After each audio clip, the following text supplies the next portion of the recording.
你只是想在播音室检验一下自己的女声唱腔，却没想到被好兄弟整蛊打开了开关。校园里顿时响起了伴奏的声音。就在他捂着嘴打算看你出丑时，下一秒你淡定开口：我不忍见尽红颜，唯独生死夜，独岁岁年年逍遥似自仙。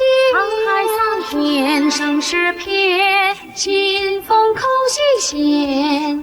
谁能想到，这绝美的女声竟出自一个男人之口，瞬间就俘获了全校少男的芳心。而另一边的图书馆内，校花楚梦瑶也是震惊的抬起头，随后看向身旁的闺蜜雨舒：“这首歌我好像从没听过呀，你知道叫什么名字吗？”一旁的陈雨舒咬着笔头看着她，思绪良久后摇了摇头：“没听过，哎，说不定是原创歌曲哦。”而播音室的你，由于刚刚的意外，突然之间就有点上头了，于是决定再拿出一首前世的蓝星歌曲过过瘾，随后拿过一旁的吉他开始弹奏。天空好像下雨，我好想住你隔壁，少站在你家楼下抬起头数孤零。如果场景里出现一架钢琴，我会唱歌给你听，哪怕多盆水往下淋。夏天快要过去，请你少买冰淇淋，天亮就别穿短裙，别再那么淘气。如果有时不那么开心，我愿意将菠萝蜜借给你，你其实明白我心意。而你的这一操作再次震惊了全校师生，音响不是坏了吗？竟然还要唱，而且又是一首没听过的。图书馆内的楚梦瑶已经陶醉了，她跟着音乐的节奏打起了节拍。楚梦瑶是同学们口中的高冷校花，但只有陈雨舒知道，她其实并不高冷，只是全身心的把自己热情放在了爱好之上。她对音乐有着近乎狂热的热爱，而且她本就出自音乐世家，年纪轻轻就精通多种乐器，是学校老师们口中的天才少女。而如今竟露出了小迷妹般的表情。为你唱这首歌，没有什么风格，它仅仅代表着我想给你快乐，为你解冻冰河，为你做一只不活的飞蛾，没有什么事情是不值得我。随着最后一句歌词唱完，广播里的音乐也到此处戛然而止。图书馆的楚梦瑶似乎还沉浸在其中，直到听见图书馆外响起的议论声，她才回过神来。雨舒，你知道今天播音室是谁值班吗？陈雨舒是播音室的器材管理员，对播音室的人很熟悉，知道今天是林毅值班。得到自己想要的信息后，楚梦瑶再也坐不住了，她对你刚才所唱的歌产生了兴趣，迫不及待地想知道那首歌叫什么名字。而另一边的播音室内，一个身影从门口偷偷溜了进来，你刚好转身给他抓了个正着，来者正是你的好兄弟奸发小萧炎。就是你小子给我把音响关了是吧？萧炎闻言嘿嘿一笑，我不关音响，哪能出你这么尊大神啊？还首首都是原创歌曲，出道后记得给爸爸我多介绍几个明星姐姐。你和他打闹一番后便离开了广播室，本打算直接回去的，突然听到远处琴房隐约传来钢琴声，便不由自主地往那边走去。穿越过来，你还没碰过这玩意儿呢，刚好试试自己的技艺有没有生疏。此时的琴房内学生不少，只有角落里还剩下几架钢琴，走近一看才发现都是些初级钢琴，难怪没人使用。能来这里练琴的大多数学生都是准备从事专业音乐的学生，最次也要使用专业练习用琴，看不起这种初级钢琴也正常。不过你倒是没有这种顾虑，前世的你被雪藏后，没有公司资源的支持，只能使用这种初级钢琴，结果照样练出了大师级的钢琴技艺。随后你直接坐了下来，修长的手指抚过琴键，几番试音后，你还是相当满意。虽然是初级钢琴，但是质量还是不错的。闭上眼，在脑中思索了片刻，一首前世耳熟能详的歌曲浮现出来，随后手指不由自主地跳动起来。天空好像下雨，我好想住你隔壁，少站在你家楼下抬起头数云。如果场景里出现一架钢琴，我会唱歌给你听，哪怕多盆水往下淋。此音刚出，瞬间琴房内其他的声音戛然而止。我去，这哪来的大神，跑这来炸鱼塘来了。另一边的楚梦瑶刚从播音室出来，心情有些郁闷。你前脚刚走，她和陈雨舒后脚就到了播音室，自然是扑了一个空。随后她便想赶往琴房，将刚刚听到的弹奏下来。至于歌名，就只能下次再问你了。然而当他走到琴房外时，却愣住。平常这个时间点的琴房尽是琴音，即使是隔着老远也能听，今天却是出奇的安静，只能隐约听得到一道琴音。他疑惑地朝内部走去，越往内走，琴音也越来越明显。只见一群人围在了南边的角落里，人虽多，但所有人却出奇的安静，大气都不敢出，生怕自己发出杂音打断了你的演奏。楚梦瑶屏住呼吸，顺着人群的缝隙向前看去，那是一个身穿白色衬衫的背影，阳光透过琴房的玻璃窗洒在他的肩头，仿佛镀上了一层淡淡的金灰。他坐在那架甚至有些掉漆的初级钢琴前，修长有力的手指在黑白琴键上翻飞。刚下雨，我好想住你隔壁小站的你家楼下。此刻从琴键中流淌而出的，不再是西方古典乐的厚重与繁复，而是一首楚梦瑶从未听过的极具东方神韵的曲子。旋律中极其精妙地运用了中国传统的宫、商、角、绝、羽五声音阶。琴音起初如同山涧清泉，带着江南水乡特有的温婉与缠绵，但随着他指尖力度的猛然加重，左手大跨度的和弦如同泼墨山水般铺陈开来，右手急速的爬音犹如大珠小珠落玉盘，瞬间将意境推向了金戈铁马、气吞山河的壮阔。这是什么曲子？人群中，一个钢琴系的大四学长满脸骇然的喃喃自语。这种将华夏古典风韵与现代钢琴炫技完美结合的曲风，简直闻所未闻。而且这技巧，这绝对是殿堂级的大师水准。旁边的学生根本顾不上回答他，全都死死盯着林毅的手。那架原本银色干瘪、踏板生涩的初级练习器，在林毅恐怖的触键控制力下，竟然爆发出了百万级史坦威演奏型般的震撼轰鸣。楚梦瑶站在人群外围，美眸中满是难以掩饰的惊艳与震撼。作为音乐世家出身的天才，他太清楚眼前这一幕的含金量了。不仅是因为这神乎其技的演奏手法，更是因为这首曲子里蕴含的浓烈中国风意境。这是目前整个蓝星华语乐坛都极度稀缺的原创瑰宝。随着最后一个极具穿透力的主和弦落下，林毅的手指在空中划过一道优雅的弧线，缓缓收回。琴音在偌大的琴房内久久回荡，余音绕梁死寂，整个琴房陷入了长达10几秒的死寂。所有人仿佛都被抽干了灵魂，沉浸在那股浓烈的东方意境中无法自拔。直到林毅轻轻合上琴盖，发出一声轻响，啪啪啪啪。不知道是谁先带头鼓起了掌，紧接着整个琴房爆发出了掀翻屋顶的雷鸣般的掌声与喝彩声。大神，请受我一拜。哥，你弹的这是什么神仙曲子啊？太好听了吧！这绝对是今天来炸鱼塘的职业选手吧？拿初级钢琴弹出了我这辈子都达不到的水平。围观的学生们激动得满脸通红，纷纷向前涌去。林毅站起身，转过头看着这群激动的校友，嘴角勾起一抹淡然的微笑。前世在数万人的体育场开演唱会，他都习以为常，这种场面自然是波澜不惊。就在这时，人群外围突然传来一道清冷而悦耳的声音：“请让一下。”原本拥挤的人群听到这个声音，下意识的回头，随后齐刷刷的倒吸了一口凉气，不自觉的让开了一条通道。是楚梦瑶。校花怎么也来了？她平时可是从来不凑热闹的啊！在众人惊异的目光中，楚梦瑶径直穿过人群，走到了林毅的面前。她今天穿着一件简单的米色风衣，长发如瀑，那张平日里总是拒人于千里之外的绝美脸庞上，此刻却罕见的染着2抹激动的红晕，美得惊心动魄。林毅看着站在自己面前的女孩，眉头微挑。他当然认得这位南城大学声名赫赫的冰山校花，只是没想到自己随手一弹，竟然把她给招惹来了。楚梦瑶深吸了一口气，平复了一下剧烈跳动的心脏，那双清澈的眼眸紧紧盯着林毅，开门见山地问道：“刚才广播里那首女生唱腔，还有后面那首吉他弹唱，是你唱的对吗？”此言一出，周围的学生全都愣住了。什么？刚才广播里那个绝美女生和那首神曲是眼前这个钢琴大神搞出来的？我操，这哥们是怪物吧？唱歌也是他，弹琴也是他。林毅看着楚梦瑶那副求知若渴的认真模样，坦然地点了点头：“是我，播音室出了点小意外，不小心把试音果播出去了。那首歌叫什么名字？是你原创的吗？”楚梦瑶的语气变得急促了几分，甚至不自觉地向前迈了一小步，距离林毅只剩下不到半米的距离。一缕淡淡的茉莉清香钻进林毅的鼻腔。吉他弹唱的那首叫《有何不可》，词曲都是我写的。林毅平静地回答道，直接将前世蓝星的这首经典金曲安在了自己头上。在这个没有那些璀璨巨星的平行世界，他就是这些金曲唯一的主人。得到肯定的答复，楚梦瑶的心脏猛地漏跳了一拍，真的是原创。那刚才你弹的这首钢琴曲呢？楚梦瑶的目光灼灼，犹如看到了稀世珍宝。这种独特的五声音阶运用和国风意境，我翻遍了国内外的名曲库，都找不到相似的。这也是你的原创？林毅微微一笑，前世他写过无数国风歌曲，这首曲子不过是其中一首中国风歌曲的钢琴前奏改编罢了。刚才随便活动了一下手指，即兴弹的一段旋律，算是原创吧。暂时还没想好名字。即兴。周围的钢琴系特长生们听到这2个字，差点没一口老血喷出来。他们苦练10年都弹不出的神级水平，人家居然只是随便活动手指的即兴之作，这就是天才与凡人的壁垒吗？楚梦瑶也彻底被震撼到了。他看着眼前这个气定神闲，仿佛浑身散发着神秘光芒的男生，一直以来在音乐上引以为傲的自尊心，在这一刻被彻底折服，在真正的才华面前高冷一文不值。他猛地拿出了自己的手机，调出微信2维码递到林毅面前：“我叫楚梦瑶。”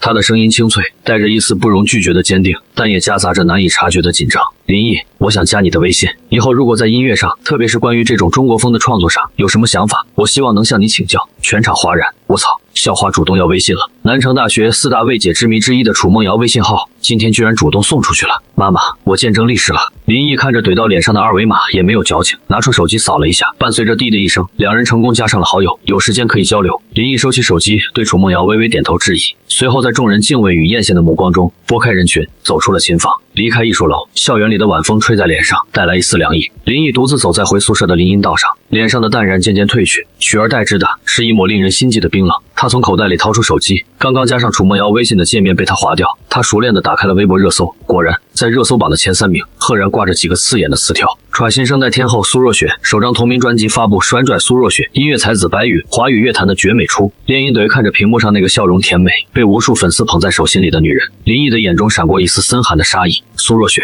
他的前女友白宇，他那个所谓的白月光，上一世就是这2个人，在他呕心沥血为苏若雪写出整整一张神级专辑，助他一举登顶天后宝座的庆功宴上，在自己的酒里下了药，那杯酒彻底毁了他引以为傲的嗓音。随后他们不仅卷走了他所有的歌曲版权，还反咬一口，在媒体面前诬陷他抄袭，品行败坏，将他彻底钉在了耻辱柱上。苏若雪啊，苏若雪！林毅的手指轻轻摩挲着屏幕，声音冷得仿佛能掉出冰渣。上一世你踩着我的骨血登顶，这一世我带着一整个世界的金曲库回来了，你爬得越高，我就要让你摔得越惨。他关掉手机屏幕，抬头看向不远处的男生宿舍楼。校园的爆火只是第一步，他要踏入那个圈子，用绝对的才华和无数首降维打击的金曲，将属于自己的一切连本带利的夺回来。属于重生歌神的复仇才刚刚开始。南城大学男生宿舍502室，林毅推开门的时候，宿舍里正爆发出一阵掀翻屋顶的狼嚎。他的3个室友正围在电脑前，双眼死死盯着南城大学的校园 BBS 论坛，键盘敲得震天响。一哥，你终于回来了，你知不知道你现在已经彻底封神了？发小校园第一个冲上来，激动的一把抓住林毅的肩膀，用力晃了晃，脸上的表情比他自己中了500万彩票还要夸张。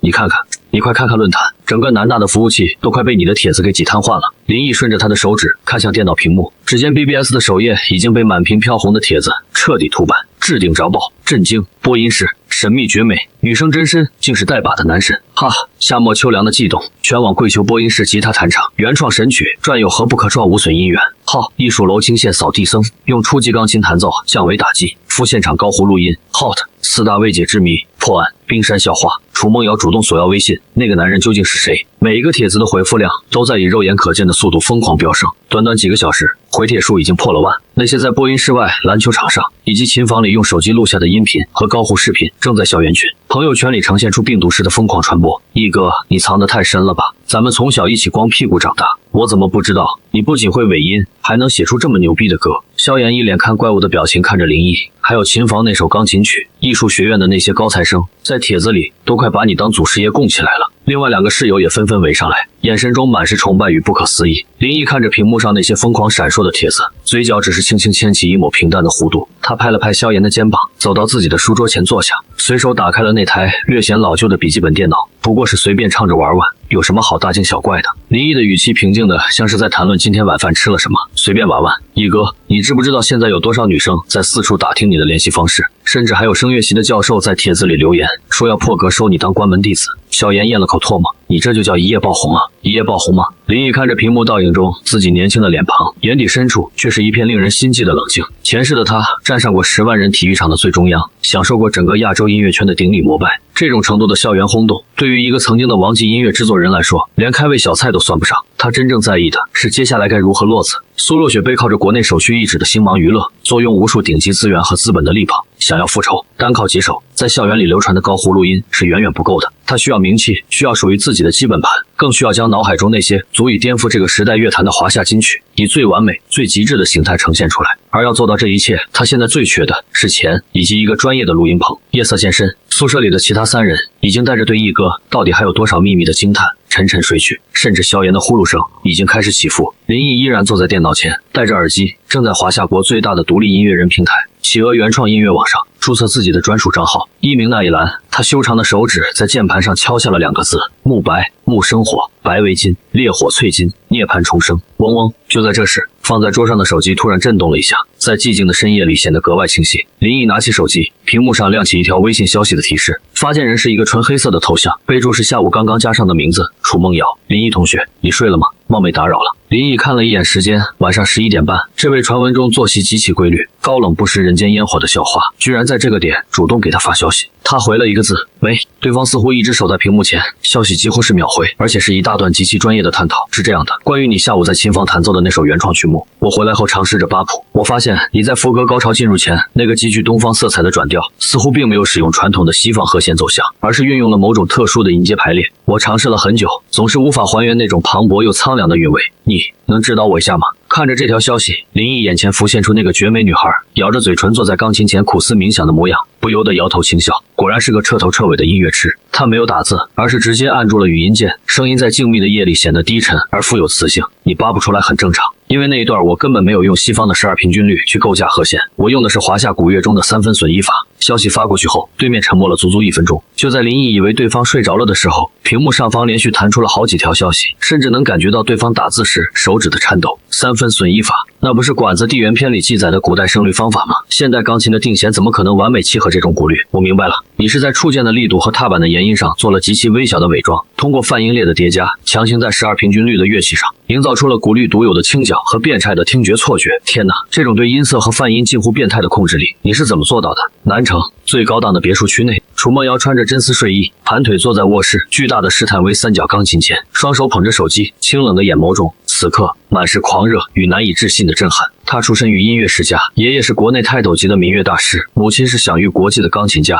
从小耳濡目染，他自认在音乐理论和演奏技巧上同龄人中绝无敌手。可是今天，林毅不仅用一首曲子击碎了他的骄傲，他轻描淡写的一句语音，更是为他打开了一扇从未涉足过的深不可测的音乐大门，将失传的华夏古律用现代西洋乐器伪装演绎。这不仅需要恐怖的演奏技巧，更需要一种将东西方音乐理论彻底融会贯通、化进为一的神级编曲思维。这个林毅到底是个什么怪物？慕白林毅思路还算敏捷，华夏的5声音阶、宫商角催语讲究的是气韵和留白，而不是西方和声的堆砌。你只要把左手的伴奏型从3和弦拆解开，改成模仿古琴的滚符指法去跑爬音，那种苍凉感自然就出来了。楚梦瑶立刻放下手机，按照林毅所说的方法，在琴键上尝试了一下。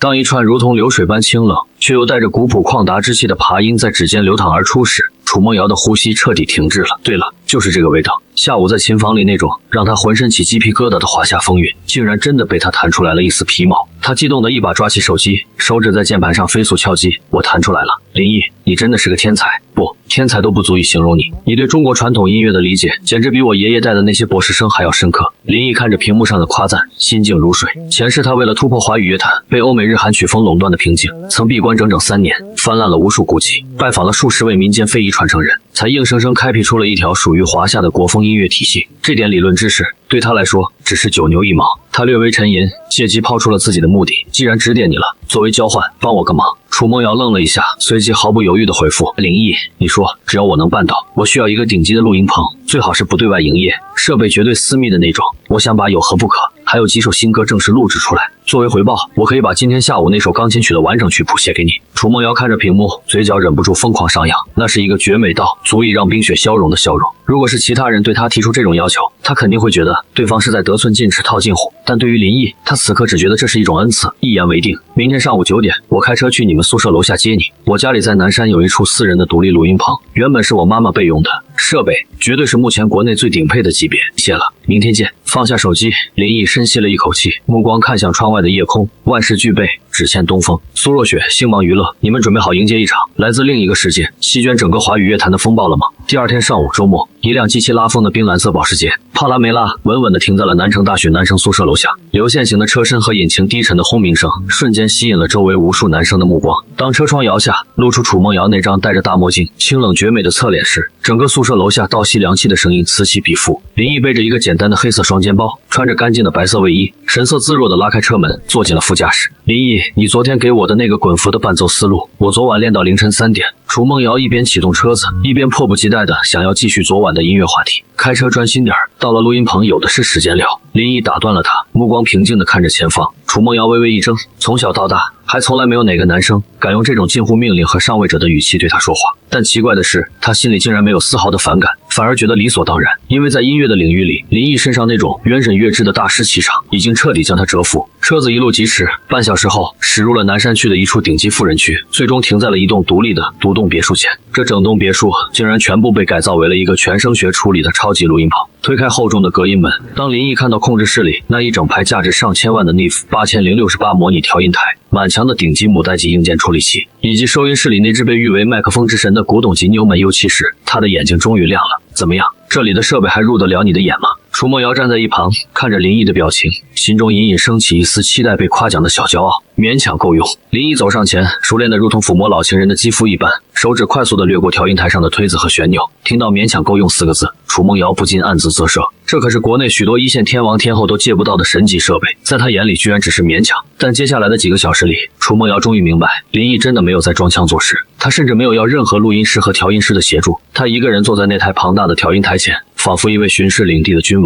帮我把吉他接上通道，贝斯走通道2的 DI 和，然后你去外面收音室的三角钢琴那里坐着，我需要录一段真声弦乐。林毅头也不回的发号施令，语气极度专业且笃定。楚梦瑶下意识的就按照他的指示行动起来，完全沦为了一个打杂的助理。接下来的录制过程对楚梦瑶来说简直就是一场颠覆认知的降维打击。天空好像下雨，我好想住你隔壁，小站在你家楼下，抬起头数暮云。如果场景里出现一架钢琴，我会唱歌给你听，拿好多盆水往下淋。林毅展现出了堪称恐怖的绝对音感和编曲全能。他拿起吉他，一次性将有何不可的节奏、吉他和主音吉他轨完美录完，没有任何拖泥带水。紧接着是贝斯古典 program 的键盘敲击输入，更可怕的是他的声乐录制。站在那只昂贵的 UI7 麦克风前，林毅只用了一遍 one take 就将有何不可的主音轨和所有的和声轨全部录制完毕。他的气息控制、情绪递进以及尾音极其细微的颤音处理，完美的就像是经过了母带级精修的成品。这怎么可能？控制室里的楚梦瑶戴着监听耳机，呆呆地看着收音室里的林毅，感觉自己的世界观受到了强烈的冲击。不到2个小时，一首极高水准的录音室版有何不可就初步混缩完成了。轻快抓耳的旋律在顶级的监听音箱里流淌，比昨天在广播里听到的版本多了一份精致与完美的层次感。林毅走出收音室，拿起桌上的矿泉水喝了一口，随后在电脑前重新坐下，新建了一个工程文件。有何不可？这种流行口水歌只是用来打开下沉市场和积累初始人气的开胃菜罢了。林毅修长的手指在键盘上敲下了一个全新的工程名字，眼神中闪烁着锐利的光芒。楚梦瑶凑近看了一眼，愣住了，因为林毅正在从音源库里拖拽出来的乐器全都是二胡、古筝、竹笛、编钟。你要做纯民乐？楚梦瑶惊讶地问道。不，林毅摇了摇头，随后手指在 MIDI 键盘上敲下了一段极其动感厚重的 R&B 美式古典。当清脆的古筝和幽怨的二胡与这种极具节奏感的现代 R&B 古典完美融合在一起的那一瞬间，一种极其奇异却又令人浑身战栗的全新曲风在录音棚内轰然炸响。我要做的是真正的华夏国风。林毅看着电脑屏幕，嘴角勾起一抹冷冽的笑容。一首足以教现在这个所谓的主流乐坛怎么做人的歌。电脑屏幕上工程文件的名字赫然写着3个字：泸州乐。录音棚控制室内的灯光被林毅调暗了几分，巨大的电脑屏幕上数十条密密麻麻的音轨正在随着指针的移动而闪烁。楚梦瑶坐在林毅身后的真皮沙发上，双手紧紧交握在胸前，连呼吸都变得小心翼翼。他亲眼看着林毅如同一个掌控音符的神明，将代表着华夏传统底蕴的二胡、古筝、竹笛与极具西方现代流行工业色彩的 R&B 古典贝斯线条，以一种极其蛮横却又无比和谐的方式糅合在了一起。差不多了，听一下初混的版本。林毅按下空格键，顶级的监听音箱里一阵清脆的古筝起手，紧接着凄美哀怨的二胡如同泣血般拉开帷幕。就在楚梦瑶以为这是一首纯粹的传统民乐时，极具律动感的 R&B 重低音古典瞬间切入。泸州月光洒在心上，月下的你我风面模样，太多的事难诉衷肠，谈一句让谁知道是寻常。将原本轻柔的民乐骨架瞬间撑起，赋予了它一种极其强烈的现代流行张力。随后林毅那清朗中带着一丝刻意压低的沧桑嗓音，顺着麦克风录制的音轨流淌而出。泸州月光，梨花雨凉，古井的你又在谁的身旁？家乡月光，深深烙在我心上，却流不出当年泪光。楚梦瑶猛地站了起来，美眸中满是极度的震撼与不可思议。这词，这曲风，华语乐坛发展至今，绝大多数所谓的国风，都只是披着流行音乐的皮，强行塞进去几样民族乐器，显得不伦不类。但林毅的这首《泸州乐》歌词词藻极其华丽考究，仿佛是一首流传千古的宋词，而编曲上的中西碰撞，更是打破了次元壁，听觉冲击力堪称核弹级别。当副歌部分轰然奏响时，林毅那穿透力极强的真假音转换，更是将整首歌的情绪推向了最高潮。月夜摇晃，整夜彷徨，屋棚里传来了一曲离殇。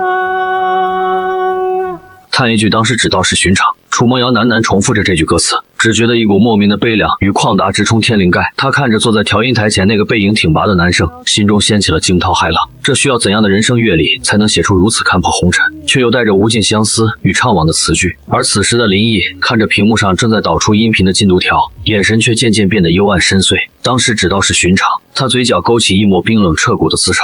这首《泸州乐》在前世的蓝星，是那位被誉为音乐鬼才的许嵩的代表作之一，承载了无数人的青春记忆。而在这个世界，这首歌却无比契合林毅此刻的心境。音频导出的齿轮在屏幕上转动，林毅的思绪却被瞬间拉回了上一世那个令人窒息的雨夜。那是星芒娱乐为苏若雪举办的登顶天后庆功宴，那晚的星光大酒店灯火辉煌，整个娱乐圈的名流都在向那个穿着高定晚礼服、笑容甜美如同天使般的女人敬酒。而林毅作为苏若雪背后的影子制作人，拖着连续熬夜1个月，在录音棚里为她死磕专辑《母带》而疲惫不堪的身体，独自坐在角落的阴影里。他的眼睛里布满血丝，但看着台上光芒万丈的苏若雪，他的嘴角是带着笑的。为了她，他甘愿放弃自己走到台前的机会；为了她，他将自己所有压箱底的心血之作全部署上了她的名字。一哥，辛苦了。一道温润的声音打断了他的思绪，那是苏若雪同公司的师弟，也是外界一直传闻与他关系暧昧的白月光。白宇端着一杯林毅平时在录音棚里最爱喝的特制胖大海润喉茶，微笑着递给他。若雪姐说，你最近嗓子发炎，特意让我去后厨给你熬的，喝点吧。这张专辑能拿年度金曲奖，你可是最大的功臣。出于对苏若雪的绝对信任，林毅毫无防备地接过了那杯茶，一饮而尽。然而仅仅过了不到5分钟，一股犹如烈火灼烧般的剧痛瞬间从他的喉管蔓延至整个食道。林毅痛苦地捂住脖子，一口鲜血从嘴里喷涌而出，染红了面前的白色桌布。他想要呼救，却发现自己的声带仿佛被强酸腐蚀了一般，只能发出嘶哑难听的嘶嘶声。在那片混乱与剧痛中，他抬起头，却对上了苏若雪那双冷漠甚至带着一丝嫌恶的眼睛。他没有惊慌失措地跑过来救他，而是挽着白宇的手臂，居高临下地看着在地上蜷缩挣扎的林毅。林毅，别怪我。苏若雪的声音依然甜美，却如同淬了毒的刀子。你的才华太盛了，而且你的嗓音条件比我还要好。只要你还留着这副嗓子，只要你还有走到台前的一天，我就永远只能是你的附属品。你的那些歌，我会替你好好唱下去的。从今往后，他们只属于我和白宇。那是林毅上一世听到的最后几句清晰的话。随后的日子是无尽的黑暗，他被毒哑了嗓子。星芒娱乐以他患有严重精神疾病为由，单方面解除了他那份本来就不公平的幕后代写合同。他所有的创作手稿，所有的署名权都被白宇和苏若雪以公司的名义强行霸占。他像一条丧家之犬般被赶出了公司大楼。在天桥底下，他看着大屏幕上苏若雪和白宇深情对唱着他写的情歌，拿下了那一年的华语乐坛最高奖项。而在极度的绝望与郁愤中，他在那个寒冬的地下室里凄惨地闭上了眼睛。叮，一声清脆的系统提示音将林毅从凛冽的回忆中猛然拉回现实。电脑屏幕上，一首极其完美的泸州乐母带已经导出完毕。林毅长长地吐出一口浊气，眼中那股疯狂燃烧的恨意被他一点点压制收敛，最终化作一片死寂的深渊。前世你们用下作的手段夺走我的一切，林毅在心中冷冷地自语。这一世我会堂堂正正地站到台前，用绝对的实力碾碎你们的骄傲，你们最在乎的荣誉、地位、资源，我会一样一样的亲手撕烂给你们看。林毅，你没事吧？楚梦瑶敏锐地察觉到了林毅周身气质的变化。刚才那一瞬间，他感觉坐在眼前的男生仿佛变成了一块万年玄冰，散发着一种让人胆寒的戾气。没事，只是想起了一些旧事。林毅转过头，脸上的冰冷瞬间消散，恢复了那副气定神闲的模样。他打开了浏览器，登录了国内最大的独立音乐人宣发平台企鹅原创音乐网。他熟练地将刚才录制好的《有何不可》与《泸州乐》2首歌的母带音频上传，填好词曲作者慕白。在版权声明那一栏，他毫不犹豫地勾选了独家首发和拒绝任何形式的未经授权翻唱。你打算直接发到网上去？楚梦瑶凑了过来，看着屏幕上的操作，以这2首歌的质量，如果找一家唱片公司包装一下，绝对能拿新人奖的。你就这么免费发出去，太可惜了吧？唱片公司，林毅嘴角勾起一抹讥讽。现在的唱片公司吃人不吐骨头，想签我，他们还没那个资格。林毅按下回车键，2首带有划时代意义的歌曲，就如同2颗深水炸弹，悄无声息地投入了华语乐坛这片死水之中。走吧，录制结束了。林毅拔下 U 盘，站起身，伸了个懒腰。感谢你的录音棚，作为交换，那首钢琴曲的谱子，我今晚发你微信。楚梦瑶看着他潇洒的背影，咬了咬红唇。他突然有一种极其强烈的预感，华语乐坛的天恐怕要变了。接下来的3天，对于南城大学的学生来说是疯狂的3天，而对于整个华语网络音乐圈来说，则是一场猝不及防的大地震。起初，只是南城大学的学生们在各大贴吧、微博上疯狂寻找播音室那位男神的高清音源。就在大家苦寻无果的时候，有人在企鹅原创音乐网的最新上传板块里发现了一首名为《有何不可》的歌，点击播放。当那标志性的轻快吉他扫弦和林毅那极具辨识度的慵懒嗓音传出时，来日早已透了谁家的光，苏西不输一哭10年寒窗，如今灯下闲读红袖添香。南大的学生们彻底沸腾了，卧槽，找到了，真的是这首歌，高清无损版，歌手叫慕白，这是一哥的艺名吗？太好听了吧，救命！我单曲循环了一整个晚上，甜得我在床上扭成了蛆。有何不可？凭借着其极其洗脑的旋律和贴近年轻人的歌词，在短短24小时内，播放量如同坐火箭一般飙升，1万、10万、50万，迅速杀入了企鹅原创音乐网的新歌飙升榜前10。然而，真正让整个音乐圈为之震颤的，是与有何不可同时上传的那首《泸州月》。如果说有何不可只是在年轻学生群体中引发了狂欢，那么《泸州月》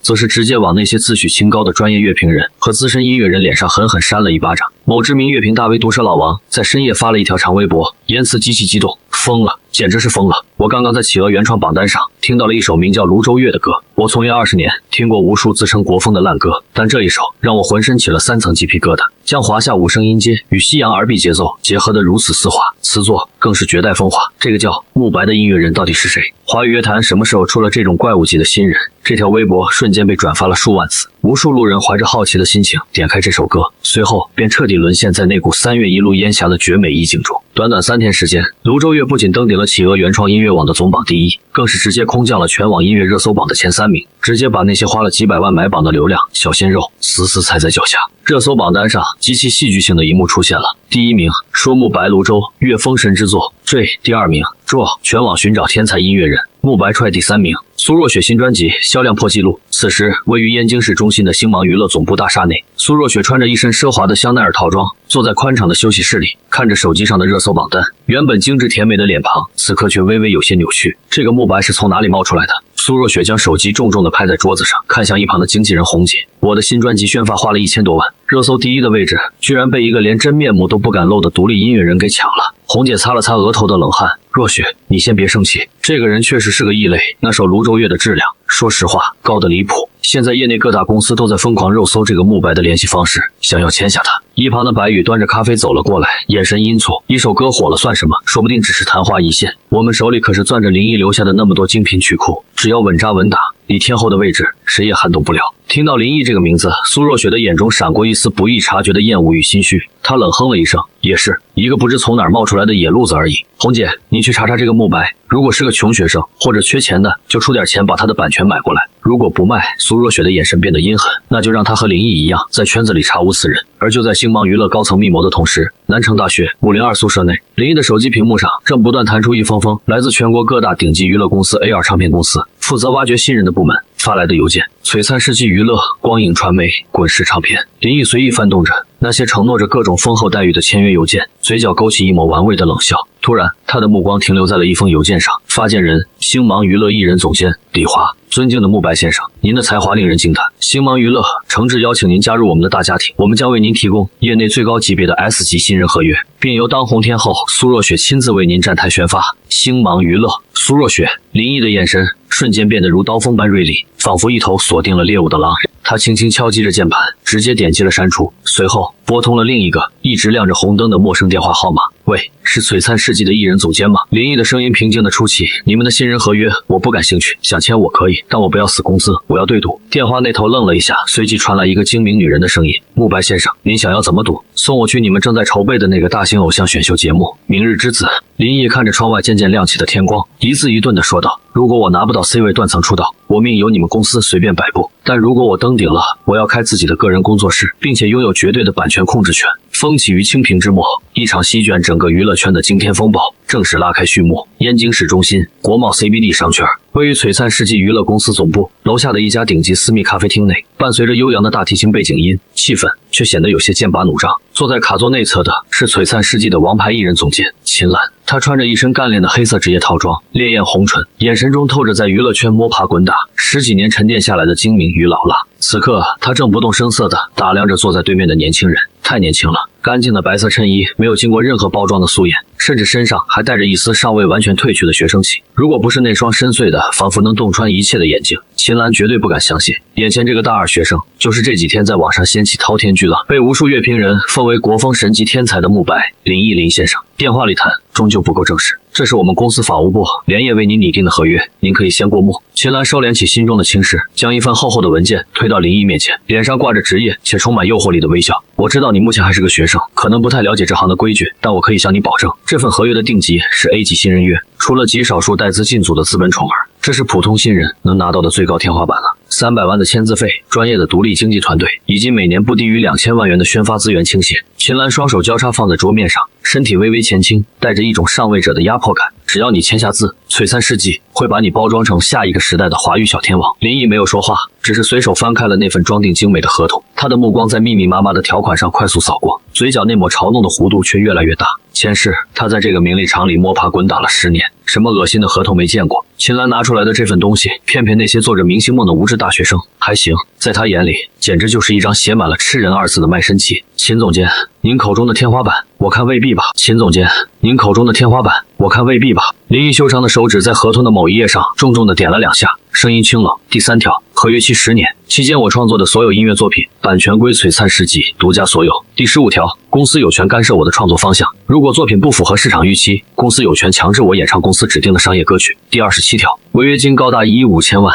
林毅抬起头，那双深邃的眼眸直刺秦岚的眼睛。300万签字费，买我10年的青春和所有的版权心血，外加随时随地可以被你们资本摆布的傀儡身份。秦总监，璀璨世纪的算盘打得再难城都能听见了。秦岚脸上的笑容微微一僵，他没想到这个看似青涩的大学生竟然对合同里的霸王条款和资本陷阱如此敏锐。那些冗长的法律术语，就算是圈内混了几年的老油条都未必能一眼看穿。林毅，你是个聪明人，那我也就明人不说暗话了。秦岚收起了笑容，语气变得冷硬起来。这个圈子才华固然重要，但资本才是王道。泸州月确实火，但一首歌的爆红代表不了什么。每年在网上昙花一现的网络歌手多如牛毛，没有资本的持续砸钱运作，你信不信？不出3个月，大众就会把你忘得干干净净，是吗？是吗？林毅不怒反笑，他缓缓靠在沙发靠背上，浑身上下散发出一股令人心悸的从容与霸气。秦总监是不是忘了，现在的热搜榜上是谁把星芒娱乐那位天后苏若雪的热度给死死压在下面的？听到星芒娱乐和苏若雪的名字，秦岚的瞳孔猛地一缩，这也是他今天亲自飞来见林毅的最根本原因。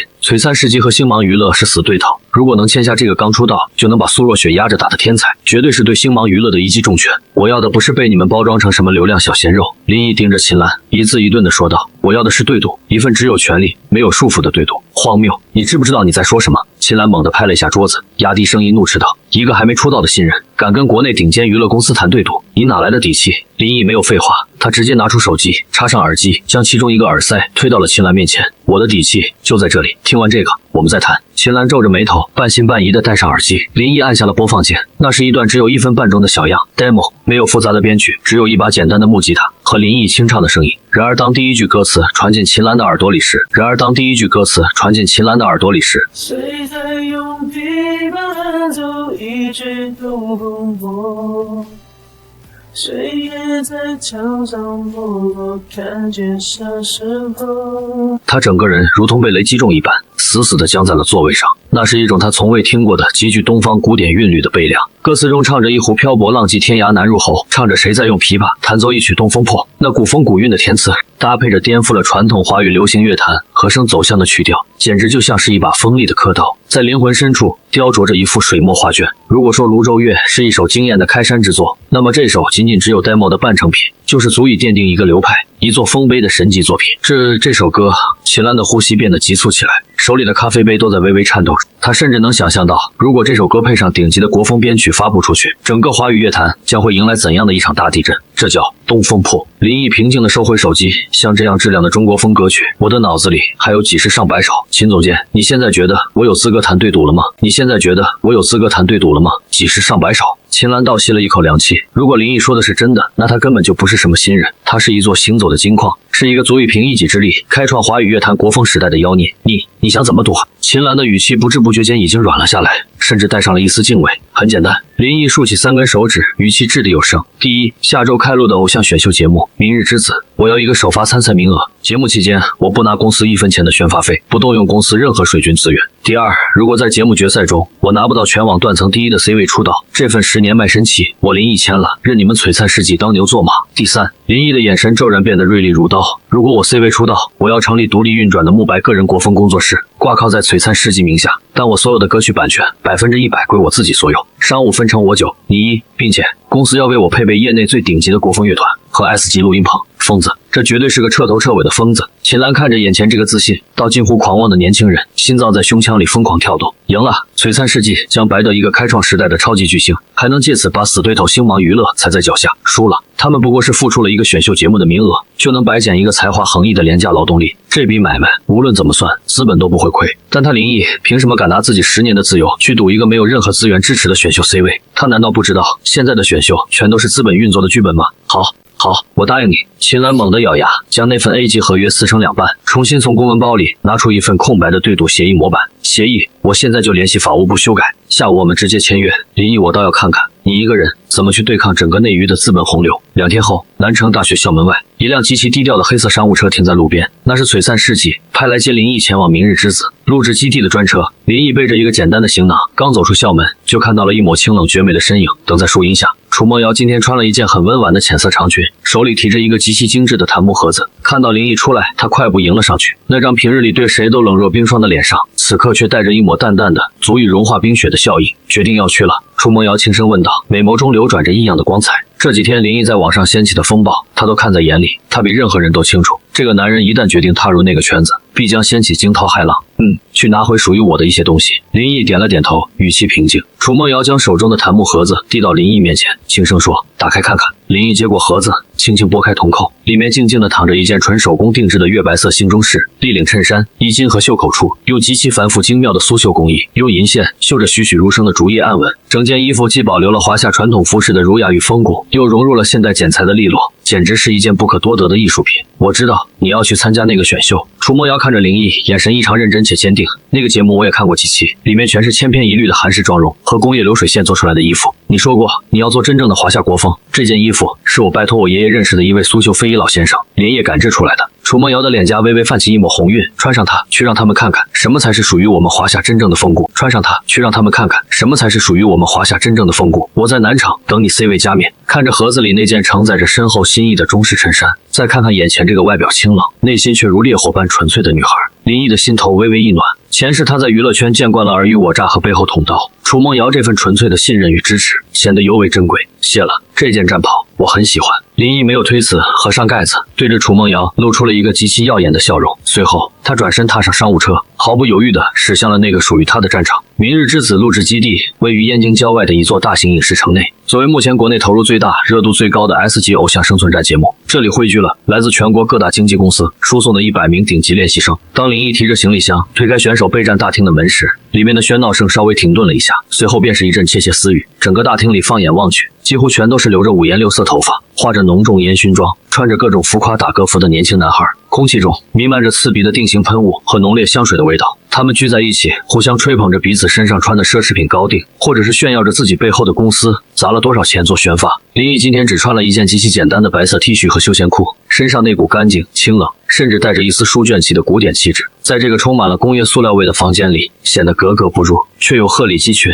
哟，这谁呀？走错片场了吧？哟，这谁呀？走错片场了吧？咱们这可是偶像选秀，不是什么大学生诗词大会。一道极其尖锐刺耳的声音打破了气氛。只见一个染着银灰色头发、戴着夸张耳环的男生走了过来，眼神中满是轻蔑与敌意。林毅的目光在这个男生的胸牌上扫过，星芒娱乐蔡旭峰。看到星芒娱乐4个字，林毅的眼底深处瞬间闪过一道极度危险的寒光。冤家路窄，没想到这么快就碰到了前世仇人公司的爪牙。蔡旭峰是星芒娱乐这次主推的太子爷，公司早就在内部放了话，这次明日之子的 C 位就是给他内定的。他上下打量着林毅寒酸的打扮，嗤笑了一声，怎么现在这年头什么阿猫阿狗都能塞进来了？你哪个小作坊公司的？待会儿出舞台考核评级，别吓得尿裤子，连伴奏都猜不准。周围立刻响起了一阵附和的哄笑声，在他们眼里，没有名牌傍身，没有夸张造型的林毅，注定只是这个节目里的一环炮灰，是用来衬托他们这些精英的背景板。林毅看着像小丑一样叫嚣的蔡旭峰，没有愤怒，甚至没有丝毫的情绪波动，他只是淡淡的扯了扯嘴角，声音不大，却清晰的传入了每个人的耳朵里。踩伴奏，那种工业流水线上产出的垃圾电子音也配叫音乐。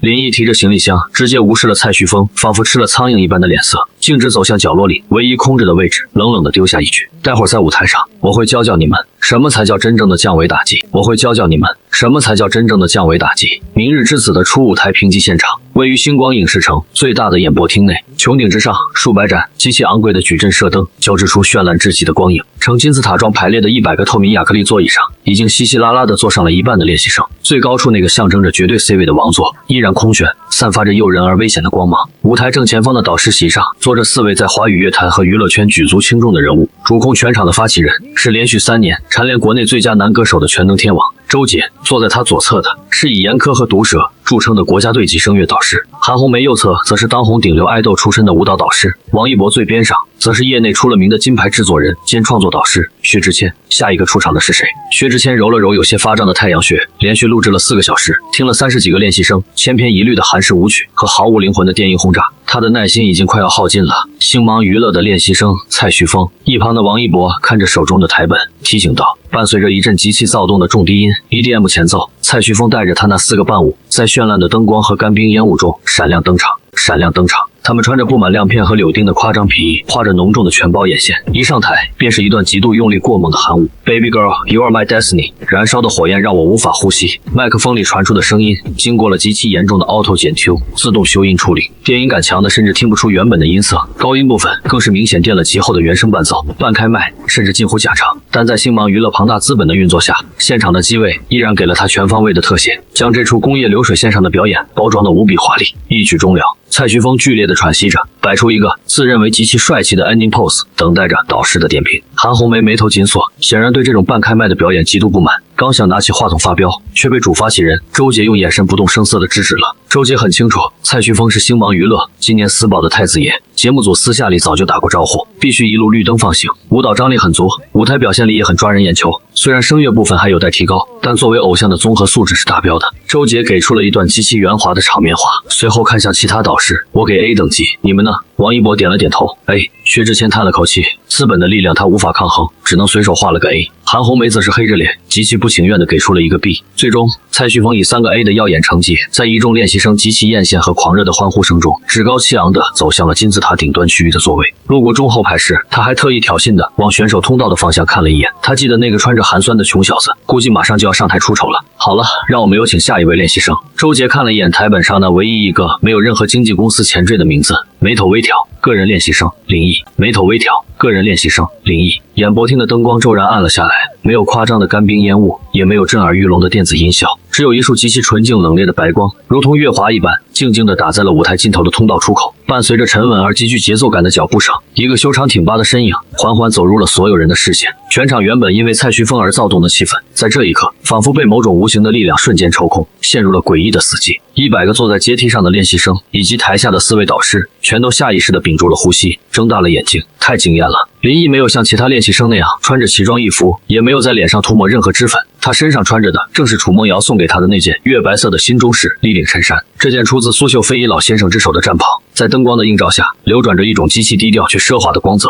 衣襟和袖口处那一根根银线，纯手工绣制的竹叶暗纹，仿佛活过来了一般，在微微的呼吸间摇曳生姿。没有多余的配饰，没有浮夸的造型，仅仅是这一袭带着浓重华夏古典风韵的衣衫，配合着林毅那张剑眉星目、清冷出尘的脸庞。便瞬间在满是工业塑料味的舞台上撕开了一道极其高级的裂缝。那是一种融化在骨血里的，属于华夏文人雅士的清冷傲骨。这衣服，这气质，一向挑剔的韩红梅导师眼睛瞬间亮了起来，她仿佛在满地的玻璃碴子里突然看到了一块完美无瑕的极品冷玉。林毅走到舞台中央，那只孤零零的立式麦克风前，他没有鞠躬，没有谄媚的微笑，只是身姿笔挺地站在那里，眼神深邃而平静，仿佛一位君临天下的年轻帝王正在巡视他的领地。各位导师好，个人练习生林毅。他的声音清朗磁性，没有任何修饰的真声通过麦克风传出，极其抓耳。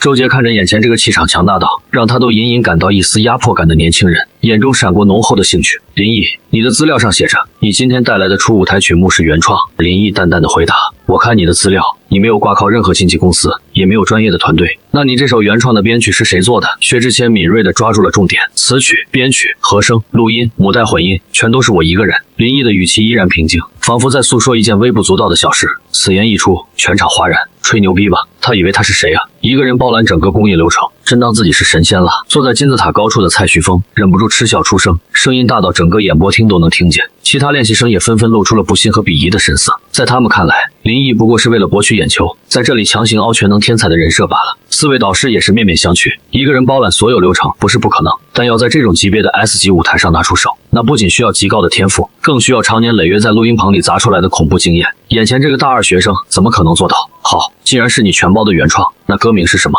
周杰压下心中的疑惑，开口问道。林毅缓缓抬起头，目光扫过全场，最终定格在导师席的镜头上。他的嘴角勾起一抹极其自信的弧度，薄唇轻启，吐出了两个字：泸州月。嗡！当这三个字从林毅口中说出的那一刹那，整个演播厅仿佛被一颗重磅炸弹直接命中，瞬间掀起了惊涛骇浪。薛之谦猛地从导师椅上站了起来，动作之大，甚至撞翻了面前的矿泉水瓶，水洒了一地，他也浑然不觉。他死死地盯着台上的林毅，声音因为极度的震惊而变得尖锐破音：你说什么？你唱什么？泸州月，企鹅原创音乐网霸榜第一，现在全网都在发疯一样寻找的那个慕白的泸州月。周杰、韩红梅、王一博三人也是瞬间倒吸了一口凉气，脸上的表情彻底失控。而在阶梯座位上的那100名练习生，此刻更像是见鬼了一样，一个个瞪大了眼睛，张大了嘴巴，连呼吸都忘了。刚才还在大声嘲讽的蔡旭峰，此刻脸上的笑容彻底僵住，脸色瞬间变得惨白，仿佛被人狠狠抽了一个响亮的耳光。泸州月，这3天来，这首歌以一种极其蛮横不讲道理的姿态血洗了国内所有的音乐榜单。他所开创的那种将华夏五声音阶与西洋 R&B 完美融合的顶级国风，已经被无数专业乐评人供上了神坛。整个华语乐坛的顶级娱乐公司都在疯狂肉搜这位名叫慕白的神级天才。而现在，这个被全网封神的慕白，竟然就活生生地站在他们面前，还穿着一身绝美的中式长衫，以一个没有任何背景的个人练习生身份参加偶像选秀，这是何等的降维打击，这是何等的疯狂！你就是慕白。韩红梅的声音甚至带上了一丝不可思议的颤抖。是我。林毅没有否认，他微微闭上眼睛，一只手轻轻握住了麦克风的支架。老师，请关掉所有的修音设备，把麦克风推子推到干音状态，未经任何后期处理的纯粹人声，然后麻烦放伴奏，不需要任何多余的废话。在这个舞台上，音乐就是击碎一切质疑的最强武器。后台的音响师满头大汗地按照林毅的指示切断了所有的辅助设备。下一秒，演播厅顶级的环绕音响中极其清脆空灵的古筝拨弦声，如同大珠小珠落玉盘一般倾泻而出。紧接着，一道极其凄美哀怨，仿佛从1000年前的江南水乡穿越而来的二胡拉弦声，如同泣血般融入了古筝的清冷之中。一瞬间，整个舞台的意境被彻底拉满。闭上眼睛，仿佛能看到一幅墨色渲染的宣纸上，细雨蒙蒙，烟柳画桥。就在所有人以为这是一首纯粹的传统民乐，沉浸在那股悲凉的意境中时，咚咚当，极具现代工业力量感、厚重无比的 R&B 重低音鼓点，伴随着极其跳跃的贝斯线条，如同狂风骤雨般轰然砸下。那种古朴与现代的极度撕裂感，东方神韵与西方节奏的完美碰撞，瞬间让4位导师的头皮炸裂开来，一层密密麻麻的鸡皮疙瘩从薛之谦的脚底板直接冲到了天灵盖。绝了，这编曲的切入点简直是神迹。薛之谦双手抱着头，完全失去了表情管理，伴奏行进。林毅握着麦克风，缓缓睁开了眼睛，他没有使用任何花哨的动作，仅仅是站在那里，一种深沉的看透了前世今生悲凉的气场便弥漫开来。他开口了，清朗醇厚，带着极其恐怖的胸腔共鸣的完美真声，直接穿透了厚重的伴奏，直击灵魂。桥上的恋人如对出霜，桥边红药叹也太漫长，月夜摇晃，整夜彷徨，屋棚里传来了一句离殇。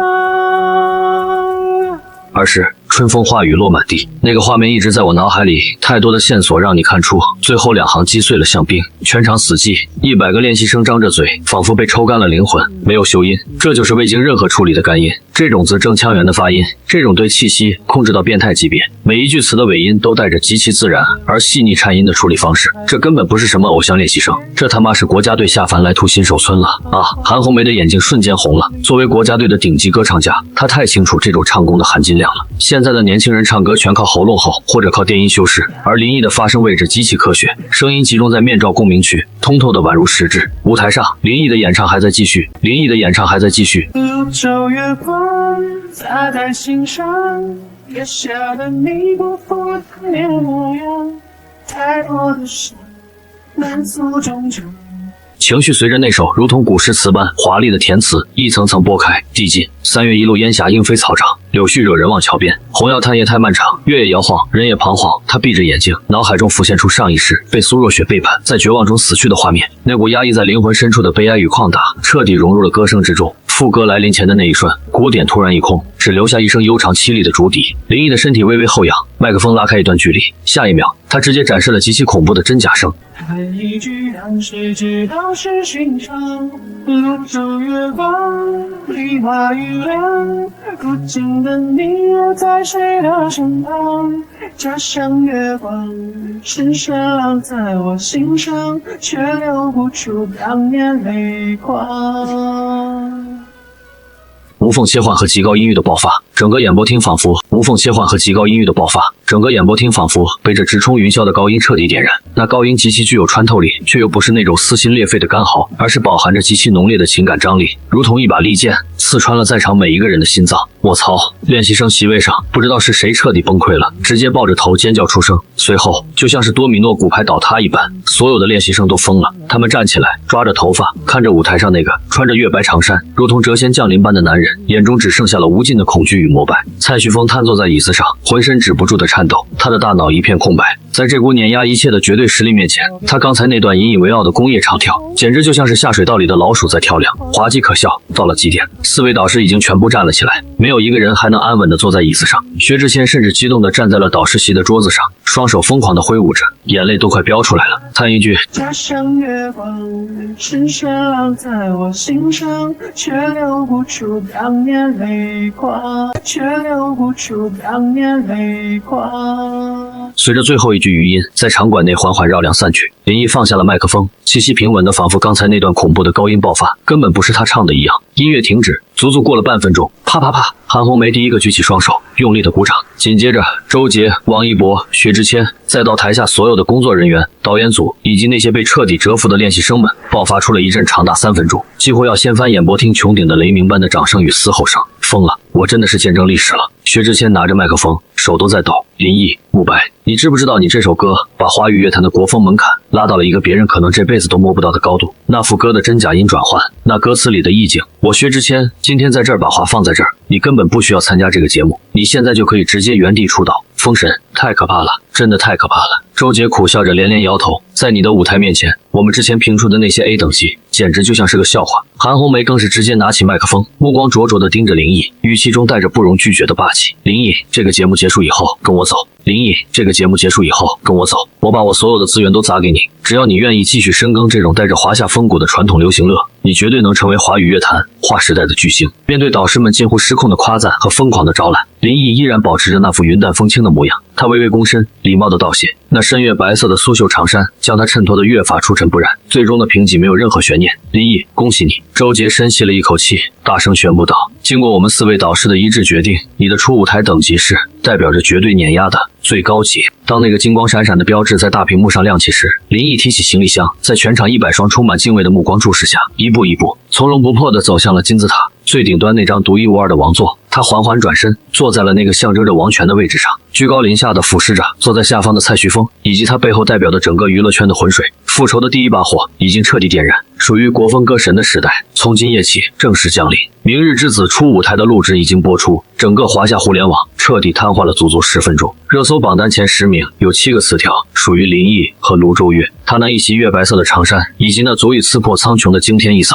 在各大短视频平台被疯狂搬运二创。在这个偶像工业流水线泛滥、资本强为观众吃糠咽菜的时代，林毅的横空出世就像是在沉闷的黑屋子里劈开了一道耀眼的天光。然而，在这个圈子里，动了别人的奶酪，注定会招来极其疯狂的反扑；动了别人的奶酪，注定会招来极其疯狂的反扑。燕京星芒娱乐顶层会议室，废物，全都是废物。星芒的艺人总监李华将手中的平板电脑狠狠砸在会议桌上，指着公关部负责人的鼻子破口大骂：花了几千万买的热搜，竟然连一个连经纪公司都没有的素人都压不住。蔡旭峰的超话被涂本，苏若雪新专辑的讨论度暴跌，你们公关部是干什么吃的？李总，那个林毅的实力实在是太变态了，而且他身上的国风标签太硬，现在连央妈的几个官媒都在隐隐关注他，我们不敢明目张胆的用水军黑啊。公关主管擦着冷汗解释道，那就从节目内部搞死他。李华眼神阴损，拨通了明日之子总导演的电话，王导，第一次公演的赛制必须做序，给他最烂的队友，给他最刁钻的主题，我要让他在义工舞台上原形毕露。明日之子录制基地第一次公演义工备战区，大屏幕上正在公布义工的赛制，分组对抗，由初舞台的 S 级选手担任队长，抽签决定考核主题并挑选队员。当蔡旭峰凭借着后台操作抽到了最容易扎场也最符合韩式男团审美的赛博朋克主题，并顺理成章地将几位自带巨大流量和人气的 A 级练习生收入麾下时，现场爆发出阵阵欢呼。而轮到林毅抽签时，大屏幕上的滚轮缓缓停下，定格在了一个极其冷门，在现代流行音乐中几乎绝迹的主题——武侠锤江湖。武侠锤江湖。更让人窒息的是，由于赛制的恶意安排，林毅作为最后一位挑选队员的队长，只能接纳那些被所有队伍挑剩下。初舞台评级全都是 F 级，淘汰边缘的4个边缘练习生。这4个练习生，有的是因为长相不够出众，有的是因为唱跳双废。此刻站在林毅身后，全都低着头，满脸写着绝望。完了，武侠主题，这年头谁还听武侠歌？又土又老气，带着4个 F 级的拖油瓶，这简直就是地狱开局。星芒娱乐这是要往死里整他。其他队伍的练习生窃窃私语，看向林毅的眼神中充满了幸灾乐祸。蔡旭峰更是嚣张地走到林毅面前，冷笑了一声：慕白大神，就算你再能唱，带着4个废物，在一个注定冷门的主题里，我看你拿什么赢我？舞台可是看综合表现的。林毅看都没看他一眼，只是转过头看着身后那4个瑟瑟发抖的 F 级队友，怕什么？林毅的声音不大，却带着一种令人安定的力量。既然分到了我的队，只要你们别拖后腿，我林毅就算是1拖4，也能把你们硬生生抬上王座。时间紧迫，只有短短3天的排练时间。当其他队伍都在花重金请外援编舞、购买昂贵的电子音源时，林毅却将自己锁在编曲室里，足足4个小时。等他拿着曲谱走出来时，4个队友看到那密密麻麻的歌词和极其变态的节拍，全都傻眼了。毅哥，这歌词，这语速，我们真的能唱出来吗？一个队员结结巴巴地问道。这首歌主歌部分你们不需要唱，我会一个人顶下来，你们只需要负责副歌的录音和声，以及舞台上的走位和武术动作。林毅将谱子拍在桌子上，眼神如刀。这3天不睡觉也得给我把气势练出来。3天后，第一次公演现场，3000名观众座无虚席。当蔡徐峰的队伍以一段极其酷炫的赛博朋克电子舞曲结束表演，引发现场无数脑残粉尖叫，并拿下了全场极高的分数时，星芒娱乐的资本后台终于松了一口气。接下来有请最后一组出场，队长林毅带来原创曲目。主持人看着台本上的名字，稍微顿了一下，大声念出难念的经。演播厅的灯光骤然熄灭，没有绚丽的激光，没有吵闹的合成器前奏，取而代之的是一阵极其急促狂暴的古筝轮指。那琴音如同狂风骤雨，瞬间撕裂了空气。紧接着极具大开大合之势的电子贝斯和极其沉重的中国大鼓轰然砸下，咚咚咚，鼓点如同敲击在所有人的心脏上。舞台灯光亮起，林毅穿着一身黑红相间的劲装，没有任何伴舞，傲然立于舞台中央。4个队友则分列舞台4角，手持长棍，摆出极其硬核的武术阵型，没有任何前奏的铺垫。林毅猛地举起麦克风，一口极其正宗的粤语，以一种近乎机关枪般的恐怖语速和极高的音调轰炸了全场。笑你我往花光心计，愛競逐鏡花那美麗，怕幸運會轉眼遠逝。轰！这4句詞一出，全場3000名觀眾，包括導師席上的周杰和薛之谦，直接驚得從椅子上彈了起來。這他媽是什麼神仙語速？這他媽是什麼神仙肺活量？每一句詞都包含着極大的信息量，並且字與字之間的咬字極其清晰，氣口換氣點短到幾乎不存在。更可怕的是，這首歌的旋律極其怪異且抓耳，帶着一種看破紅塵卻又深陷貪嗔痴的佛家哲學與武俠江湖的極致張力。星芒娛樂派來的幾個內定樂評人原本還拿着筆準備挑刺，此刻手裡的筆直接掉在了地上。這首歌的難度，別說是練習生，就算是華語樂壇那些摸爬滾打10幾年的天王老子來了，翻唱也得咬掉舌頭。林毅的演唱還在繼續，他在舞台上緩緩踱步，每一個眼神，每一個動作都透着一股狂傲不羈的江湖霸氣。為貪嗔喜惡怒着迷，為貪嗔喜惡怒着迷，責你我太貪功戀世，怪大地眾生太美麗，悔舊日太執信約誓，为悲欢哀怨度着迷。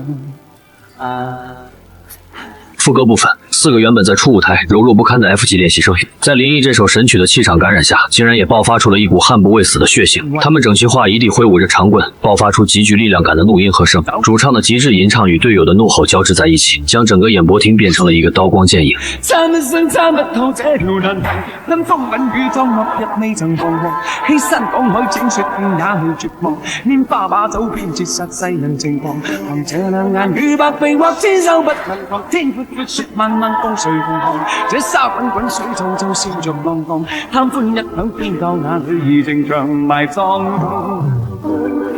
分風吻雨裝落日未曾彷徨，欺山趕海整雪片也未絕望，拈花把酒偏折殺世人情狂，憑這兩眼與百臂或千手不能防，天闊闊雪漫漫風隨同航，不能防天闊闊雪漫漫風隨同航，這沙滾滾水皺皺笑着浪蕩，貪歡一晌偏教那女兒情長埋葬。恩怨情仇的武侠修羅場。当最后一句欢笑悲哀老病死的高音如同利剑般穿透穹顶时，全场观众陷入了死一般的寂静。随后爆发出的是足以掀翻整个影视城屋顶的疯狂尖叫：林毅，林毅，林毅！3000名观众不顾导演组的任何控场指示，全都在疯狂地呼喊着同一个名字。后台的星芒娱乐代表脸色铁青，疯狂在对讲机里怒吼：压分，给评委施压，把他的分数压下去。然而在绝对的实力面前，所有的黑幕都成了笑话。4位导师根本不顾而返理导演组的暗示，直接打出了4个满分。薛之谦更是红着眼眶大喊：这首歌我愿意称之为华语武侠音乐的巅峰，没有之一。结果毫无悬念，林毅带领着4个 F 级队员以断层第一的成绩将蔡徐峰的队伍按在地上疯狂摩擦，彻底粉碎了资本的第一次围剿。义工的惨败让星芒娱乐彻底慌了神。苏若雪在公司办公室里砸碎了所有的水杯。林毅越耀眼，他内心的恐惧就越深。他太清楚林毅的才华了，一旦让他真的走到最后，那他当年的那些脏事迟早会被彻底翻出来。改变策略，星芒高层连夜开会。星芒高层连夜开会，既然拼技术拼不过他，那就拼国民度，拼情感共鸣。下一场中期竞演，利用我们在网络上的舆论带节奏，说他林毅只会写那种生僻古怪的古风武侠词，根本不懂现代人的情感，写不出能引起大众共鸣的流行歌。一时间，网络上涌现出大量的水军和所谓的理中客乐评人。林毅的词曲确实华丽，但太悬浮了，没有生活阅历，只会堆砌古诗词罢了。如果让他写一首关于现代人生活、关于悲伤的歌，他绝对原形毕露。第二次公开竞演二公，也就是个人 solo 战，节目组在资本的授意下，极其鸡贼的将林毅的主题定为了生活与酒是愁。这是一个极其容易写的俗套、无病呻吟的主题，对于一个20出头的大学生来说，更是几乎不可能写出厚度。竞演当晚，当前面的选手都在用各种撕心裂肺的嘶吼，或者是极其做作的网易云式的情歌来表达悲伤时，林毅却极其平静地走上了舞台。这一次，他连伴奏的乐队都没有要，舞台中央只有一把高脚木吉他凳，一个麦克风立架。林毅穿着一件极其简单的黑色衬衫，安静地坐了下来。灯光暗下，只留下一束追光打在他的身上。他没有拿起吉他，只是在极其空灵的一声悠长口哨音后缓缓开口。只是在极其空灵的一声悠长口哨音后缓缓开口，那是极其低沉、沙哑，仿佛经历了半生沧桑的诉说。你走进这欢乐场，闭上所有的梦与想，各色的脸上各色的妆，没人记得你的模样。仅仅是开头的4句清唱，演播厅里原本还有些浮躁的观众瞬间安静了下来。那句各色的脸上各色的妆，仿佛一把温柔的刀，直接划开了现代人在城市钢铁丛林里伪装的面具。后台的楚梦瑶戴着耳机，眼泪瞬间涌了上来。他知道这哪里是写别人，这分明是林毅上一世在娱乐圈那个大染缸里被虚伪和背叛包围的真实写照。紧接着，沉稳的钢琴伴奏缓缓切入，林毅闭着眼睛，声音中透着一种极其残忍的清醒。一杯敬朝阳，一杯敬朝阳，一杯敬月光，唤醒我的向往，温柔了寒窗，于是可以不回头的逆风飞翔，不怕心头有雨，眼底有霜。轰！当这8杯酒的排比句如同一幅徐徐展开的人生画卷，在所有人耳边响起时，导师席上的薛之谦猛地捂住了嘴巴，眼泪夺眶而出。现场无数在北上广深为了生活苦苦挣扎的观众、工作人员，甚至是那些在娱乐圈摸爬滚打、迷失了自我的练习生们，全都在这一刻防线崩溃。一杯敬朝阳，一杯敬月光，一杯敬故乡，一杯敬远方，一杯敬明天，一杯敬过往，一比北京自由，比北京死亡，宽恕我的平凡，驱散了迷惘。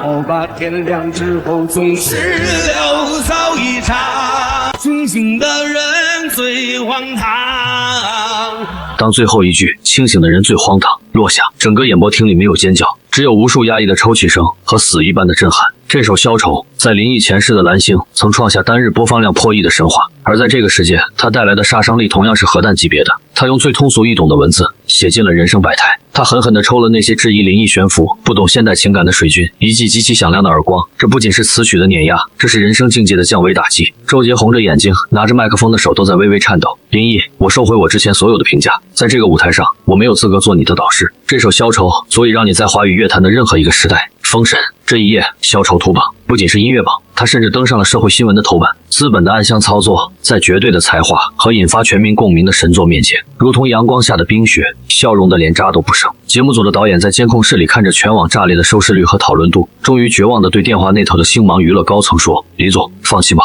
我们压不住他了。他不仅是国风的王，他根本就是个全能的怪物。再压下去，这个节目就得被观众给拆了。属于林毅的登顶之路已无人可挡，而前世那些欠他的血债也即将到了彻底清算的时候。消愁的爆火如同一把利剑，不仅斩断了星芒娱乐企图在网络上掀起的黑公关狂潮，更是直接将林毅的国民度推向了一个极其恐怖的高度。在这个流量为王、数据造假的时代，一首真正能走进千万人心里的歌，其杀伤力是无法用资本来衡量的。林毅在明日之子的人气榜单上一骑绝尘，票数甚至超过了第2名蔡徐峰整整5倍。这种断崖式的领先，让所有企图在背后做局的资本都感到了深深的无力与恐惧。燕京、星芒、娱乐总部，咔嚓，一个极其昂贵的定制水晶杯被狠狠地摔在墙上，4分5裂。苏若雪胸口剧烈地起伏着，那张平日里在镜头前永远保持着甜美微笑的脸庞，此刻却因为极度的嫉妒和愤怒而微微扭曲。他死死盯着墙上的大屏幕，屏幕里正在循环播放着林毅在舞台上闭着眼睛低唱一杯敬过往的画面。李总，这就是你们向我保证的，让他原形毕露。苏若雪转过头，咬牙切齿地看着坐在沙发上的艺人总监李华。现在全网都在拿他跟我做对比，说他一首歌的文学底蕴碾压了我整张耗资千万的新专辑。我的粉丝群里甚至都有人开始倒戈去粉他了。你们到底有没有办法对付他？李华脸色阴沉的快要滴出水来，他深吸了一口气，将一份文件扔在桌子上。若雪，你先别激动，既然在外部压不住他，那我们就亲自下场。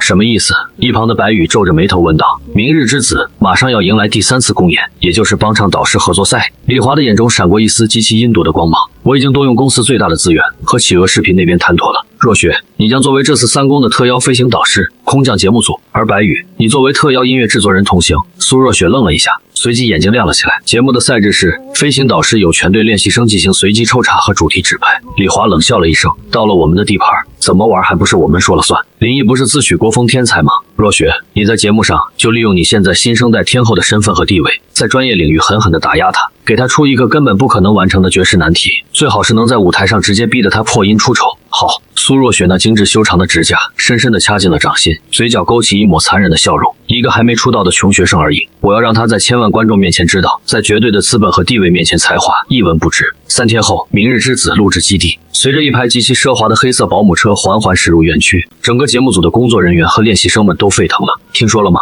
这次3公的飞行导师竟然是刚刚发了新专辑的苏若雪。卧槽，星芒娱乐的一姐，现在的顶流天后啊，她居然亲自来咱们节目了。她带的那个制作人好像是白宇吧？传闻中他们俩可是金童玉女，这下蔡徐峰可有大靠山了。练习生大厅里，蔡徐峰激动得满脸红光，这几天被林毅压得喘不过气来的阴霾一扫而空。他挑衅地看向坐在角落里闭目养神的林毅，仿佛已经看到了林毅被苏若雪在舞台上痛批狼狈淘汰的画面。林毅缓缓睁开眼睛，深邃的目光透过大厅的落地窗，看着被无数保镖和镜头簇拥着走进大楼的苏若雪和白宇。他的嘴角轻轻扯起一抹犹如来自九幽地狱般的森寒弧度。终于，安娜不住要亲自下场了吗？半小时后，导师考核彩排室，苏若雪穿着一身极具压迫感的高定职业套装，坐在宽大的导师椅上，白宇则坐在他身旁，两人俨然一副乐坛前辈的倨傲姿态。练习生们被一组一组的叫进去接受指导。轮到林毅所在的小组时，空气中的温度仿佛都瞬间下降了10几度。林毅推开门，神色淡漠地走了进去。你就是那个在网上炒得很火的慕白？苏若雪上下打量着林毅，当他真真切切地看清林毅那张清冷俊逸的脸庞，以及那双深邃的仿佛能洞穿人心的眼睛时，他的心脏竟然不可遏制地猛跳了一下。不知道为什么，眼前这个年轻人的眼神总给他一种极其强烈的、令人毛骨悚然的熟悉感，就好像上一世那个被他亲手毒哑、死在阴暗地下室里的男人，又活生生地站在了他面前。不可能！苏若雪在心里猛地甩了甩头，强行压下那股荒谬的恐惧。那个林毅早就化成灰了，眼前这个只是一个恰巧同名同姓的大学生而已。你的那首《泸州月》和《消愁》，我听了。苏若雪强作镇定，摆出一副高高在上的前辈姿态，语气中带着明显的挑剔和不屑。词写的确实有几分取巧的小聪明，但是在编曲和和声走向方面显得太生涩，太缺乏工业标准了。作为偶像，一味的卖弄那种深沉是走不远的。一旁的白羽也推了推金丝眼镜，阴阳怪气的附和道：“没错，而且我听说你拒绝了公司给你安排的合唱曲目，非要坚持原创。年轻人心高气傲可以理解，但这个舞台不是给你一个人做实验的地方。你懂什么？是真正的女生搭配和男女对唱的张力吗？”林毅静静地看着这两张前世，让他恨之入骨。此刻却如同跳梁小丑般在自己面前指手画脚的脸庞，他甚至没有生气，只觉得无比的滑稽。剽窃者竟然坐在导师席上，大言不惭地教训原创作者什么是音乐。所以呢，苏导师有何指教？苏导师有何指教？林毅淡淡的开口，声音中听不出一丝情绪的波澜。苏若雪冷笑一声，终于抛出了他准备好的杀招。既然你这么坚持你的原创和国风，那这次三公的舞台，我给你一个单独的命题。他将一份极其苛刻的任务卡拍在桌子上，我要你在一首国风歌曲里完美的融入戏曲元素，而且这首歌不仅要有男声的厚重，更必须有极具专业水准的青衣戏腔作为高潮副歌。我要看到极高音域的真假音转换。如果你做不到，或者在舞台上破音了，那对不起，我会动用我飞行导师的一票否决权，直接将你降级到淘汰待定区。此言一出，跟在林毅身后的几个队员全都倒吸了一口凉气，脸色惨白。这哪里是出题，这简直就是明目张胆的谋杀。男生唱青衣戏腔，那需要极其变态的假声咽音技巧和恐怖的气息控制。目前的华语乐坛能把戏腔唱得不男不女、不伦不类的人多如牛毛，但真正能唱出那种神韵的男歌手屈指可数。而林毅一个一直以中低音男生示人的练习生，怎么可能在短短几天内完成这种跨性别的极致演唱？若雪，这个要求会不会太……连旁边的常驻导师薛之谦都有些看不下去了，想要出声制止。怎么不敢接？苏若雪没有理会薛之谦，而是死死盯着林毅，眼中满是得逞的快意。如果不敢，现在就低头认输，乖乖去唱节目组指定的流水线口水歌。林毅看着那张任务卡，突然笑了。那笑容极其灿烂，却又冰冷的让人如坠冰窟。他竟然主动要求自己唱女生的戏腔，他难道忘了上一世他苏若雪之所以能登顶天后，全靠林毅在录音棚里用那堪称神迹的假声技巧，一句一句给他录制的导唱 demo 样音吗？有何不敢？林毅修长的手指轻轻捏起那张任务卡，目光如刀般直刺苏若雪的眼睛，只是希望苏导师到时候坐在台下，别被吓得连导师椅都坐不住。三公竞演之夜如期而至，现场的气氛比前两场更加狂热，无数的镜头和聚光灯对准了舞台。由于苏若雪的到来，今晚的网络直播观看人数更是突破了极其恐怖的3000万大关。弹幕上星芒娱乐买好的水军正在疯狂刷屏，坐等林毅翻车。据说苏天后给他出了一个根本不可能完成的戏腔难题，男的唱青衣，想想就觉得恶心反胃，肯定是一场车祸现场。苏若雪可是咱们国内目前国风女生的扛把子，在关公面前耍大刀，林毅这次死定了。演播厅内，苏若雪坐在最中央的导师主位上，嘴角挂着自信的微笑。她已经准备好了极其恶毒的点评稿，只等林毅在台上发出第一声杀鸡般的破音，她就会毫不留情地将他彻底踩死。接下来有请个人练习生林毅带来三公考核原创曲目。主持人深吸了一口气，看着手卡上的名字，声音猛地拔高，赤灵。全场的灯光在一瞬间彻底熄灭，整个演播厅陷入了伸手不见五指的黑暗。咚一声极其悠远凄凉的华夏古编钟声，仿佛从几百年前的岁月深处传来，重重地敲击在所有人的心口。紧接着一束极其惨淡的冷白色追光打在了舞台的正中央，没有华丽的伴舞，没有震撼的电子屏幕，舞台上只有一把孤零零的斑驳的老式太师椅。林毅穿着一袭极其素雅的长衫，身形挺拔如松，背对着所有的观众。一阵极其幽怨的二胡声伴随着凄冷的钢琴和弦，如同泣血般缓缓流淌而出。那旋律中透着一股浓烈到化不开的亡国之恨与戏子之悲。林毅缓缓转过身，拿起麦克风，他使用的是自己极其纯正的带着一丝沙哑和沧桑的男声，低声吟唱。细雨着，水袖起落，唱悲欢，唱离合，不管我。山开合，锣鼓响，幽默戏中情，戏外人，凭谁说？这4句主歌一出，原本还准备看笑话的观众瞬间安静了下来。这种极其入戏的情绪表达，那种戏子入画、一生天涯的悲凉感，被林毅那极具质感的男声诠释得淋漓尽致。满江喜怒哀乐都融入粉墨，君子长川又如何？白骨青灰皆我。乱世浮萍人看烽火燃山河，位卑未敢忘忧国，哪怕无人知我。苏若雪坐在导师椅上，眉头微微皱起。这词写的确实绝佳，这男声也极其抓耳，但那又怎样？这首歌的难度在于副歌的戏腔，只要林毅处理不好假音的转换，前面唱的再好，也会瞬间沦为一场贻笑大方的闹剧。我看你能强撑到什么时候？苏若雪双手抱胸，冷冷地盯着舞台。就在这时，歌曲的节奏突然一顿，所有的乐器伴奏在这一瞬间戛然而止，整个世界仿佛都屏住了呼吸。下一秒，极其尖锐、极具穿透力的京剧鼓板猛地敲响，林毅的身体微微后仰，他甚至没有闭上眼睛，而是用一双极度冰冷、带着无尽嘲讽的眼睛，死死地越过重重镜头，盯住了导师席上的苏若雪。他张开了嘴，没有破音，没有车祸，没有任何干涩难听的喉音，取而代之的是一道极其凄美、极其绝艳、带着直刺灵魂的穿透力的完美青衣戏腔。台下人走过，不见旧颜色；台上人唱着心碎离别歌，情字难落寞，怕长须已雪来火，洗不去，洗不落，水时刻。轰！当这4句绝美的仿佛能撕裂苍穹的女声戏腔从林毅的喉咙里爆发出来的那一瞬间，整个演播厅的3000名观众，网络直播间的3000万网友头皮瞬间炸裂，感觉灵魂都在剧烈的颤栗。我操，这他妈是男的唱出来的，这戏腔，这共鸣绝了，真的绝了！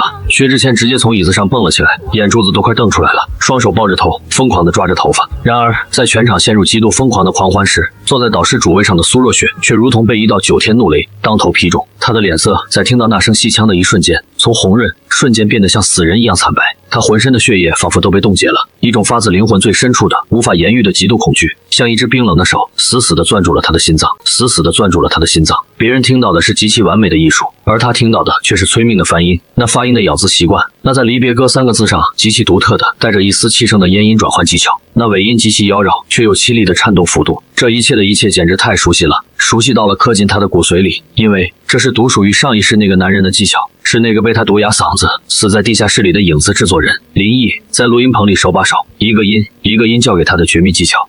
不可能，这绝对不可能！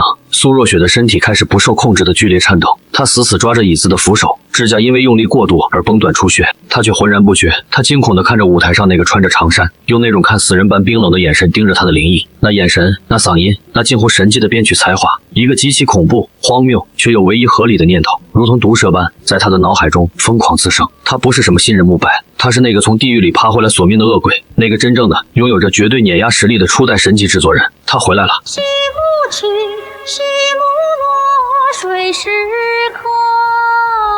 那道极其凄绝，仿佛能刺破苍穹的青衣戏腔，在演播厅的穹顶之上久久盘旋，如同实质般的声浪，震得所有人头皮发麻，震得所有人头皮发麻。当尾音彻底消散，舞台上的那束冷白色追光也随之暗淡，林毅依然保持着背对观众的姿态，只是那挺拔的背影，在这一刻仿佛融入了1000年的历史烟尘之中，死寂，长达10秒钟的绝对死寂。紧接着，轰的一声巨响，整个演播厅仿佛一座压抑已久的活火山彻底喷发了！哈哈哈哈！慕白，林毅神，你就是我的神，我的天灵盖飞了！这戏腔，这转换，这他妈还是人类能拥有的声带吗？起鸡皮疙瘩了！我一个大老爷们听得眼泪狂飙，这才是真正的华夏瑰宝啊！3000名现场观众全部起立，疯狂地挥舞着手中的荧光棒，声嘶力竭地尖叫着。导师席上的薛之谦和韩红梅更是激动地互相拥抱，周杰则是不住地摇头惊叹，眼中满是对这种旷世奇才的折服。然而，在这片沸腾的狂欢海洋中，唯独坐在主位上的苏若雪仿佛被抽干了全身的血液，她的双手死死扣住导师椅的真皮扶手，指甲边缘因为极度用力而泛出惨白的颜色。那张精心画着全妆的脸庞，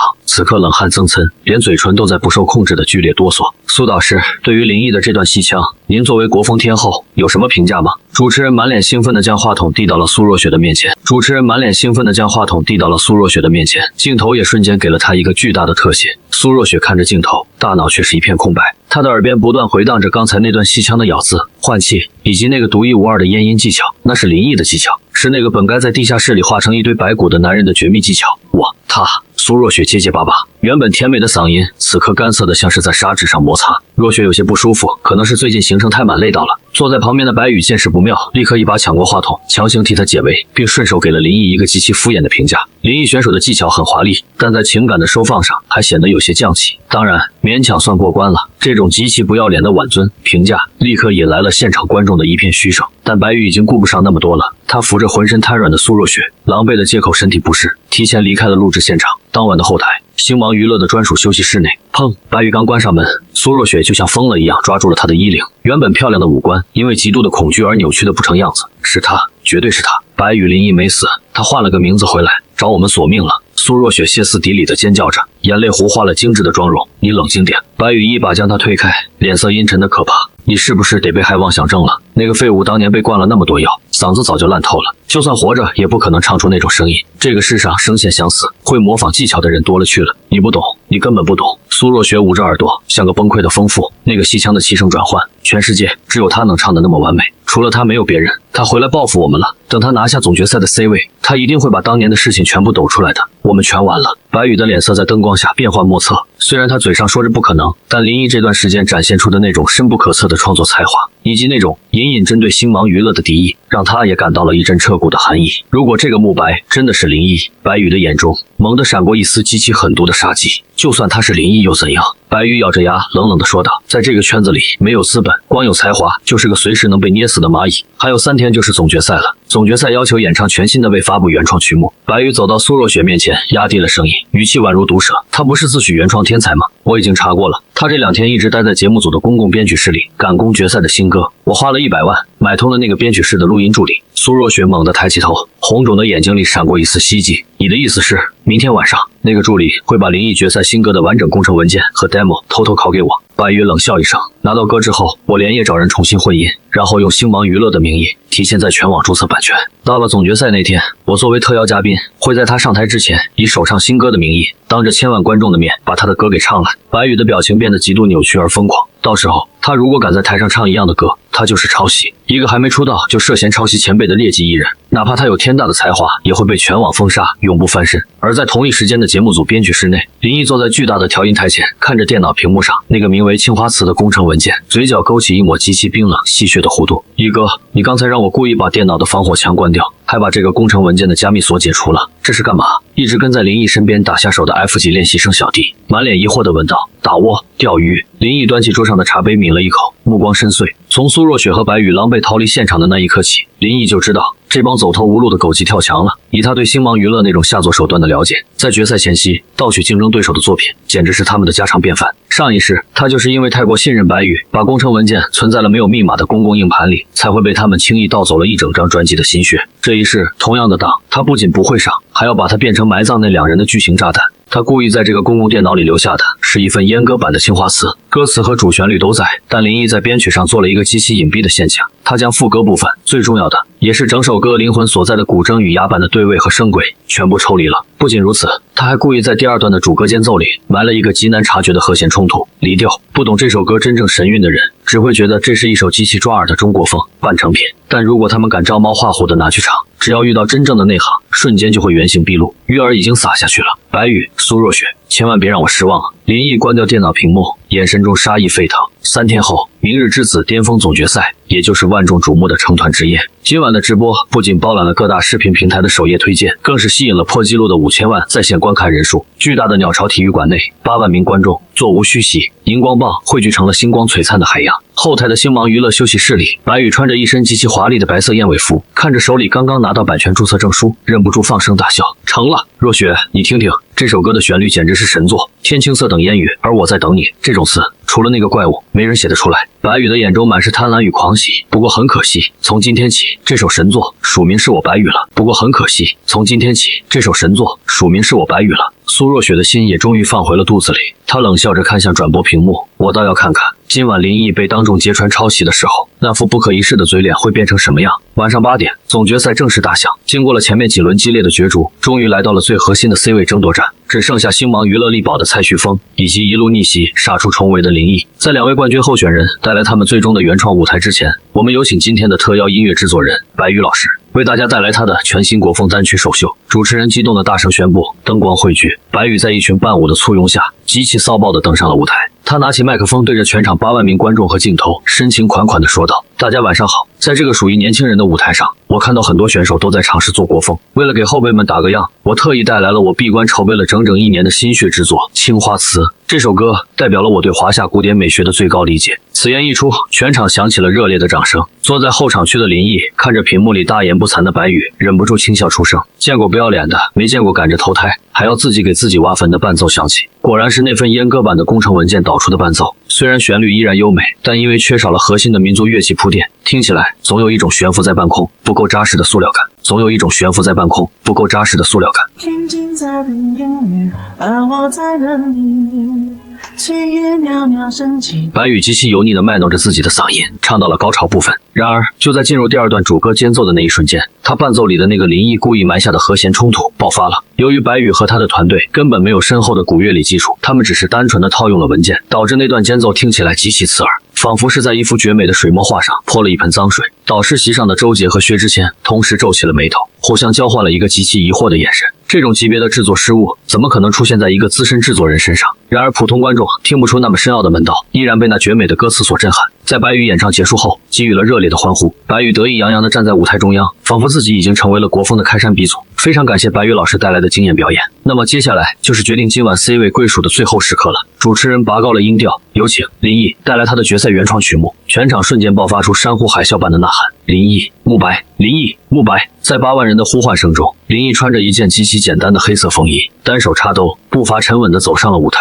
他的手里没有拿任何乐器，甚至连伴舞都没有。他径直走到舞台中央，与正准备下台的白宇擦肩而过。林毅，准备好身败名裂了吗？白宇用只有他们2个人能听到的声音，极其恶毒的低声说道：你的神作现在是我的了。林毅停下脚步，微微偏过头，看着白宇那张小人得志的脸，是吗？看着白宇那张小人得志的脸，是吗？林毅的声音轻得仿佛一阵风，却带着能够冻结灵魂的寒意。白宇，你不仅是个贼，而且还是个没有脑子的蠢贼。说罢，林毅不再理会浑身一僵的白宇，直接走到了麦克风前。林毅选手，请问你今晚带来的决战曲目是什么？主持人问道。林毅抬起头，目光直视着导师席后方那台最大号的直播主摄像机。他知道星芒娱乐的高层，甚至那个躲在屏幕后的苏若雪都在看着他。我今晚带来的歌名字也叫《青花瓷》。林毅此话一出，整个鸟巢体育馆的8万名观众瞬间陷入了死一般的寂静。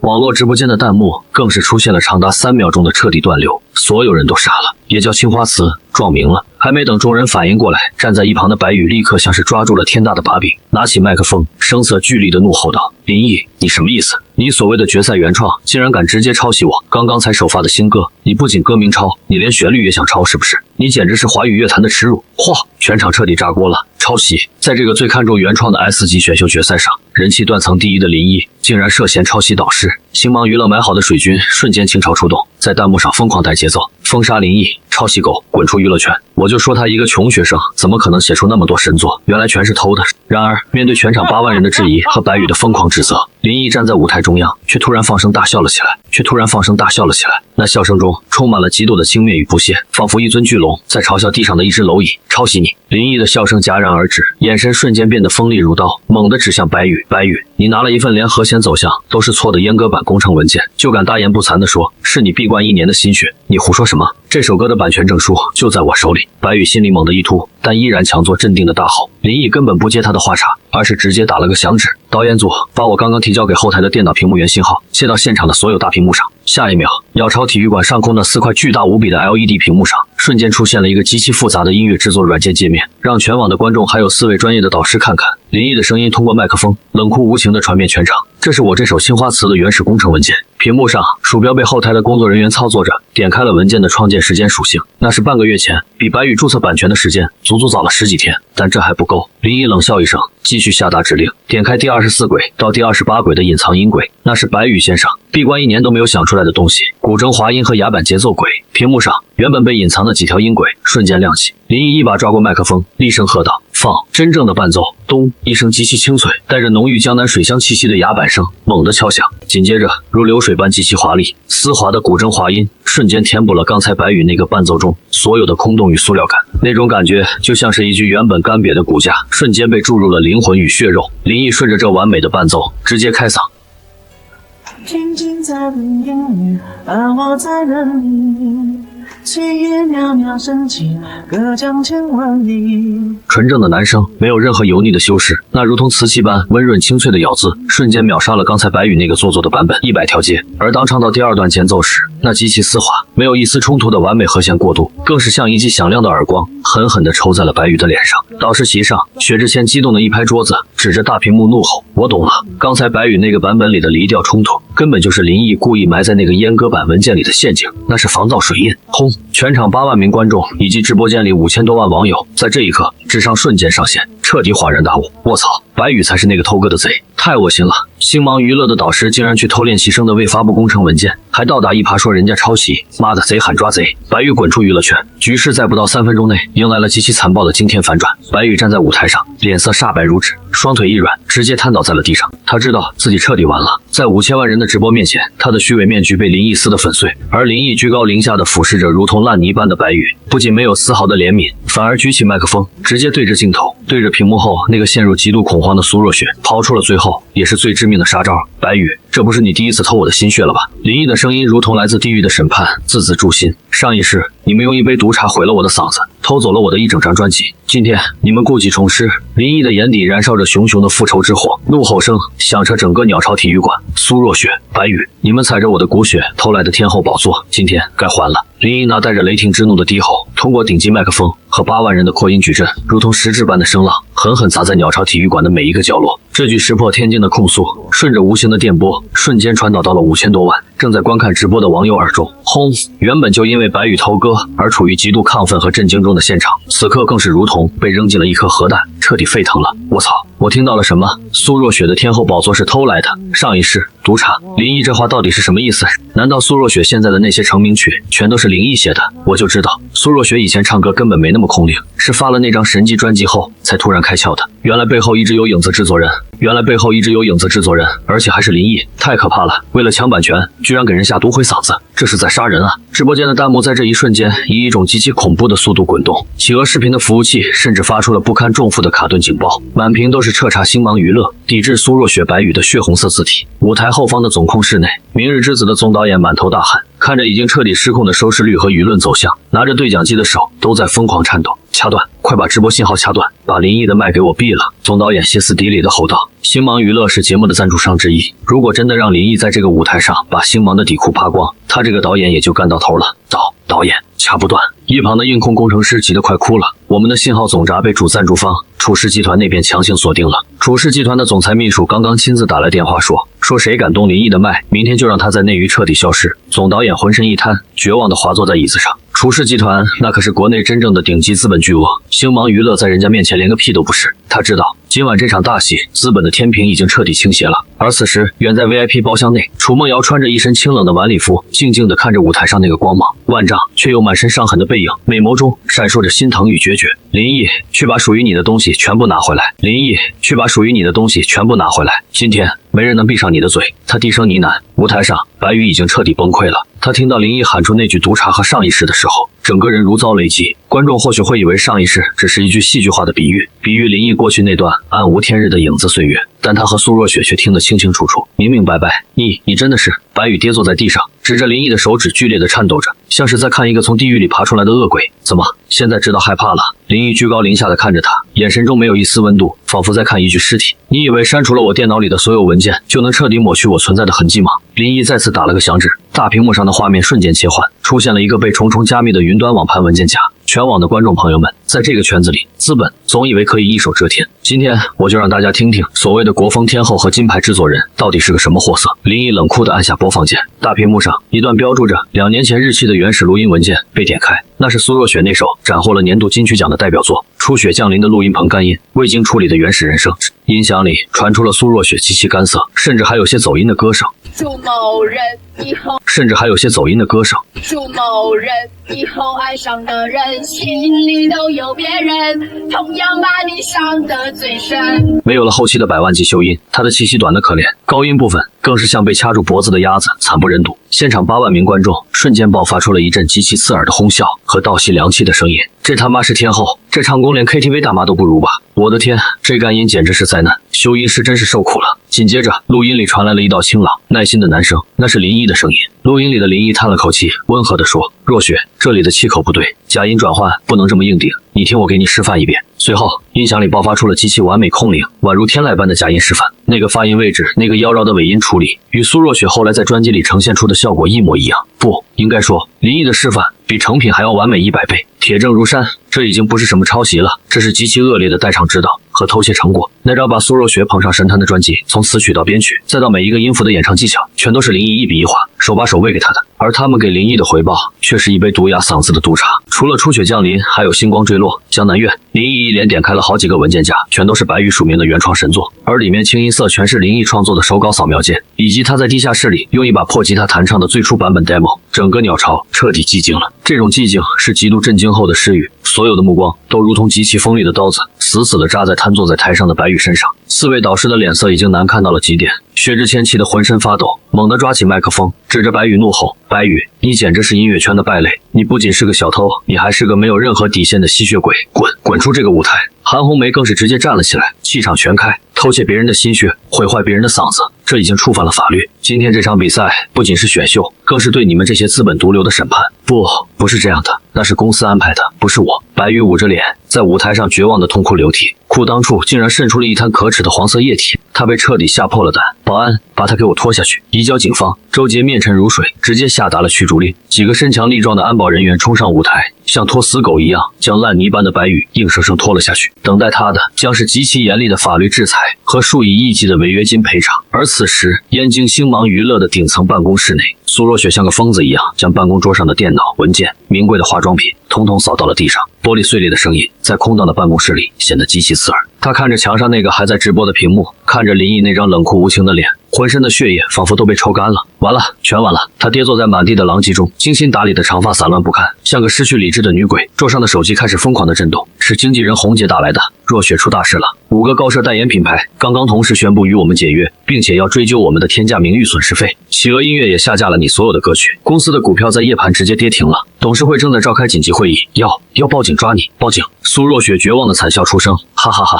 他真的回来了，那个恶鬼回来找我索命了。他知道属于他的天后时代在这一刻彻底画上了句号，等待他的不仅是身败名裂，还有无尽的牢狱之灾和全社会的唾弃。鸟巢体育馆的舞台上终于清理干净了所有的肮脏与丑陋，8万人的目光重新汇聚在了那个穿着黑色风衣、身姿挺拔如松的年轻男人身上。林毅缓缓闭上眼睛，深吸了一口带着初秋寒意的空气。前世的憋屈痛苦，在地下室里绝望挣扎的无数个日夜，在这一刻终于化作一阵清风，彻底烟消云散。他赢了，赢得干干净净，赢得坦坦荡荡。导演组音乐继续吧。林毅重新睁开眼睛，目光澄澈而深邃，重新握紧了麦克风。这首青花瓷还没唱完，全场瞬间爆发出雷鸣般的掌声，那是送给一个真正的天才，一个不屈的灵魂最崇高的敬意。这一次没有了任何阉割，没有了任何算计，极其纯正唯美的华夏古典乐器伴随着现代2B 的律动，在这座巨大的体育馆内轰然奏响。林毅的声音褪去了刚才的冷酷与杀伐，重新回归到了那种极具东方禅意与温润如玉的绝美声线之中。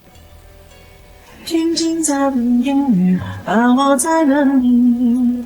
炊烟袅袅升起，隔江千万里。屏幕上不再是那些丑陋的证据，而是配合着歌曲意境，渲染出了一幅极其绝美、烟雨蒙蒙的江南青花水墨图卷。全场8万人，无论男女老少，全都安静了下来。他们沉浸在这首堪称艺术品的神作中，感受着那股从骨子里散发出来的华夏文化自信。如传世的精华，字字骨子美丽，迷人的笑意。带着淡淡笑意的尾音在夜空中缓缓消散时，满天的金色纸片如同璀璨的星雨，从鸟巢的穹顶轰然飘落。砰砰！舞台四周的冷焰火冲天而起，照亮了林毅那张挂着释然微笑的脸庞。不需要再进行任何多余的投票了。全场8万人，以及直播间里高达8000万的在线观众，用整齐划一、足以震碎云霄的呼喊声，给出了最终的答案：林毅 C 位，林毅 C 位，国风之神，实至名归。主持人激动的眼泪都流了下来，拿着麦克风大声宣布，没有任何悬念，我宣布明日之子全国总决赛的绝对 C 位冠军，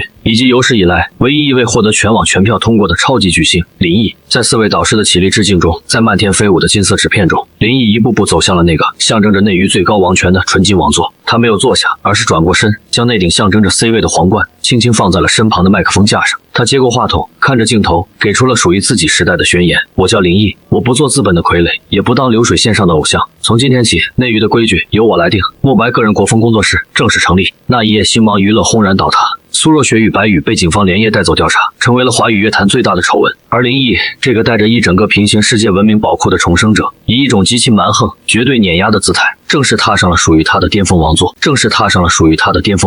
华语乐坛的国风盛世，终于在一片废墟之上，迎来了最璀璨的破晓。那场被称为内娱大地震的明日之子成团之夜，已经过去了整整3个月，但它所引发的余波却如同海啸一般，彻底重塑了整个华语乐坛的格局。燕京市朝阳区法院外，无数闪光灯如同密集的暴雨，疯狂地对着一辆刚刚停稳的警车按动快门。戴着手铐、穿着囚服的苏若雪和白宇，在法警的押送下，低着头狼狈地走下车。短短3个月，曾经高高在上的国风天后和金牌制作人，此刻已经憔悴的行销骨力。在那场震惊全网的直播后，警方迅速介入调查，在林毅提供的极其详实的电子证据链，以及星芒娱乐内部几位为了自保而反水的员工指认下，苏若雪与白宇的罪行被彻底坐实，涉嫌商业窃密、故意伤害、下毒毁嗓以及巨额的税务问题，数罪并罚。法院的一审判决在今天下达，苏若雪被判处有期徒刑10年，白宇被判处有期徒刑12年。星芒娱乐因为涉嫌多项违规操作和巨大的公关危机，股票连续20个跌停，最终宣告破产清算，彻底被钉在了娱乐圈的耻辱柱上。在被押解进法院大门的那一刻，苏若雪突然抬起头，看到了对面广场巨大的 LED 屏幕上正在播放着一条震撼全网的新闻：华语乐坛新纪元。慕白个人国风工作室首张全创作专辑《华夏印记》首日数字销量突破3000万张，打破蓝星历史记录。主打歌《青花瓷》、《发如雪》强势登顶全球音乐流媒体榜单。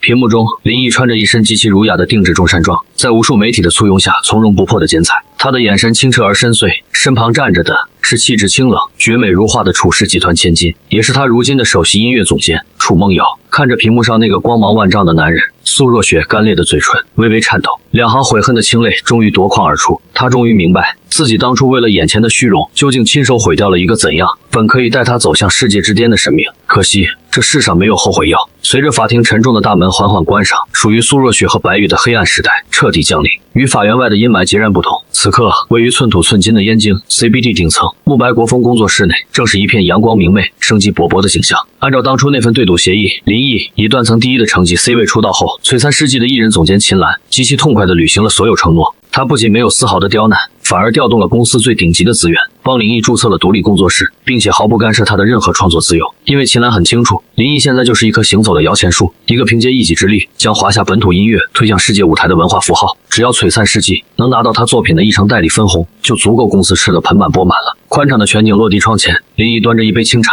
俯瞰着这座繁华的钢铁森林。他的首张专辑《华夏印记》发布后，整个华语乐坛彻底变天了。那些曾经充斥着无病呻吟的韩式舞曲、工业糖精般的口水情歌，在发如雪的凄美、本草纲目的文化自信、东风破的婉转面前，被摧枯拉朽般的扫进了历史的垃圾堆。现在的年轻人不再盲目崇拜国外的潮流，街头巷尾、校园广播里播放的全都是古筝与吉他交织的旋律。无数年轻的粉丝开始自发地穿上汉服马面裙，去探寻那些藏在5000年历史长河中的文化瑰宝。林毅用音乐真正掀起了一场名为国风的文化复兴。看什么呢？这么入神。一道带着淡淡茉莉清香的温婉声音从身后传来。林毅转过头，看着穿着一身浅色旗袍，手中拿着一叠厚厚曲谱的楚梦瑶，眼底闪过一抹极其温柔的光芒。再看我打下的江山。林毅笑着打趣道。楚梦瑶白了他一眼，走到他身边并肩而立，将手中的曲谱递了过去。别贫了，这是你昨天半夜发给我的《兰亭序》的编曲小样，我带着民乐团熬了个通宵，把里面二胡和琵琶的对位和声重新编排了一下，你听听看合不合适？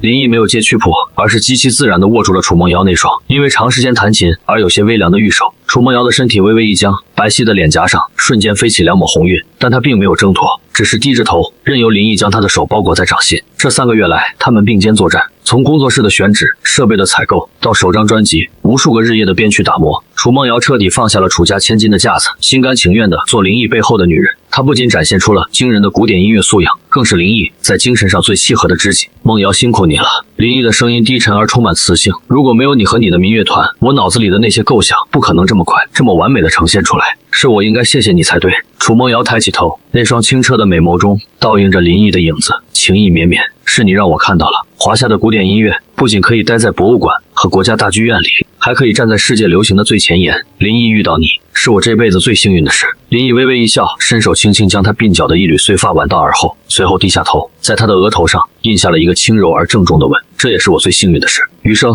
请多指教。我的专属音乐总监。阳光洒在相拥的两人身上，为这段始于才华忠于灵魂的爱情镀上了一层绝美的金色光辉。时光荏苒，岁月如梭，转眼间距离林毅横空出世已经过去了整整2年的时间。这2年里，林毅没有参加任何博人眼球的真人秀综艺，也没有接哪怕一个与文化无关的商业代言。他仿佛一个隐居闹市的苦行僧，将全部的精力都倾注在了音乐创作之中。他接连推出了千山万水、惊鸿一面、半城烟沙等一张又一张被封入神殿的国风专辑。他的才华不仅征服了华夏，更是在大洋彼岸掀起了一股强烈的东方狂潮。无数金发碧眼的外国人为了听懂他的歌词，开始疯狂地学习中文，研究中国历史。这一天是华语乐坛最高荣誉金曲奖的颁奖典礼现场，燕京国家大剧院内星光熠熠，所有的乐坛前辈、当红巨星齐聚一堂。但今晚所有的光芒都注定只属于一个人，获得本届金曲奖最佳作词人、最佳作曲人、最佳编曲人、年度最佳专辑以及颁奖嘉宾。乐坛泰斗周杰站在舞台上，看着信封里的名字，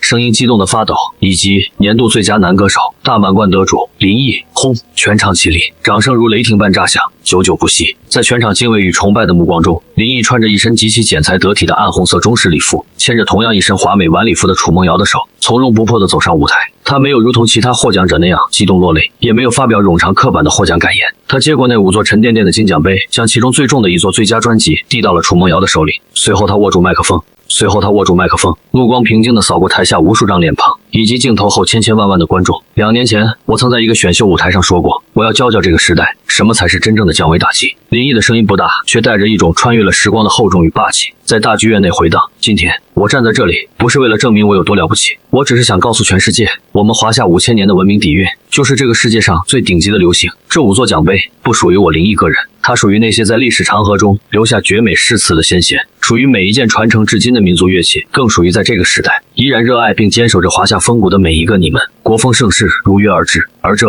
仅仅是个开始。雷鸣般的掌声再次掀翻了穹顶，无数在屏幕前观看直播的粉丝在此刻热泪盈眶。他们见证了一个废墟中爬起的灵魂如何一步步登顶王座，见证了一个才华横溢的天才如何用音乐唤醒了一个民族的文化骄傲。颁奖典礼的最后是留给大满贯得主的压轴表演时间。舞台中央的升降台缓缓升起，一架极其华丽的纯白定制施坦威3角钢琴出现在聚光灯下。楚梦瑶提起裙摆，优雅地坐在钢琴前。她回过头，与林毅交换了一个极其默契且深情的眼神。林毅站在麦克风前，闭上眼睛，仿佛回到了初次相遇的那个午后，那个阳光明媚的大学琴房。楚梦瑶修长的手指按下琴键，一段极其恢宏、大气却又夹杂着无尽柔情的前奏轰然奏响。林毅睁开眼，嘴角带着最纯粹的笑意，那是属于一个音乐帝王，在经历了所有的背叛、复仇与重生后，彻底看尽繁华的释然。清朗的歌声伴随着绝美的琴音，穿透了国家大剧院的穹顶，飞向了那片浩瀚无垠的璀璨星空。这是一个属于林毅的时代，也是一个属于华夏音乐的巅峰盛世，而他的传奇在这片星光下才刚刚拉开最壮丽的帷幕。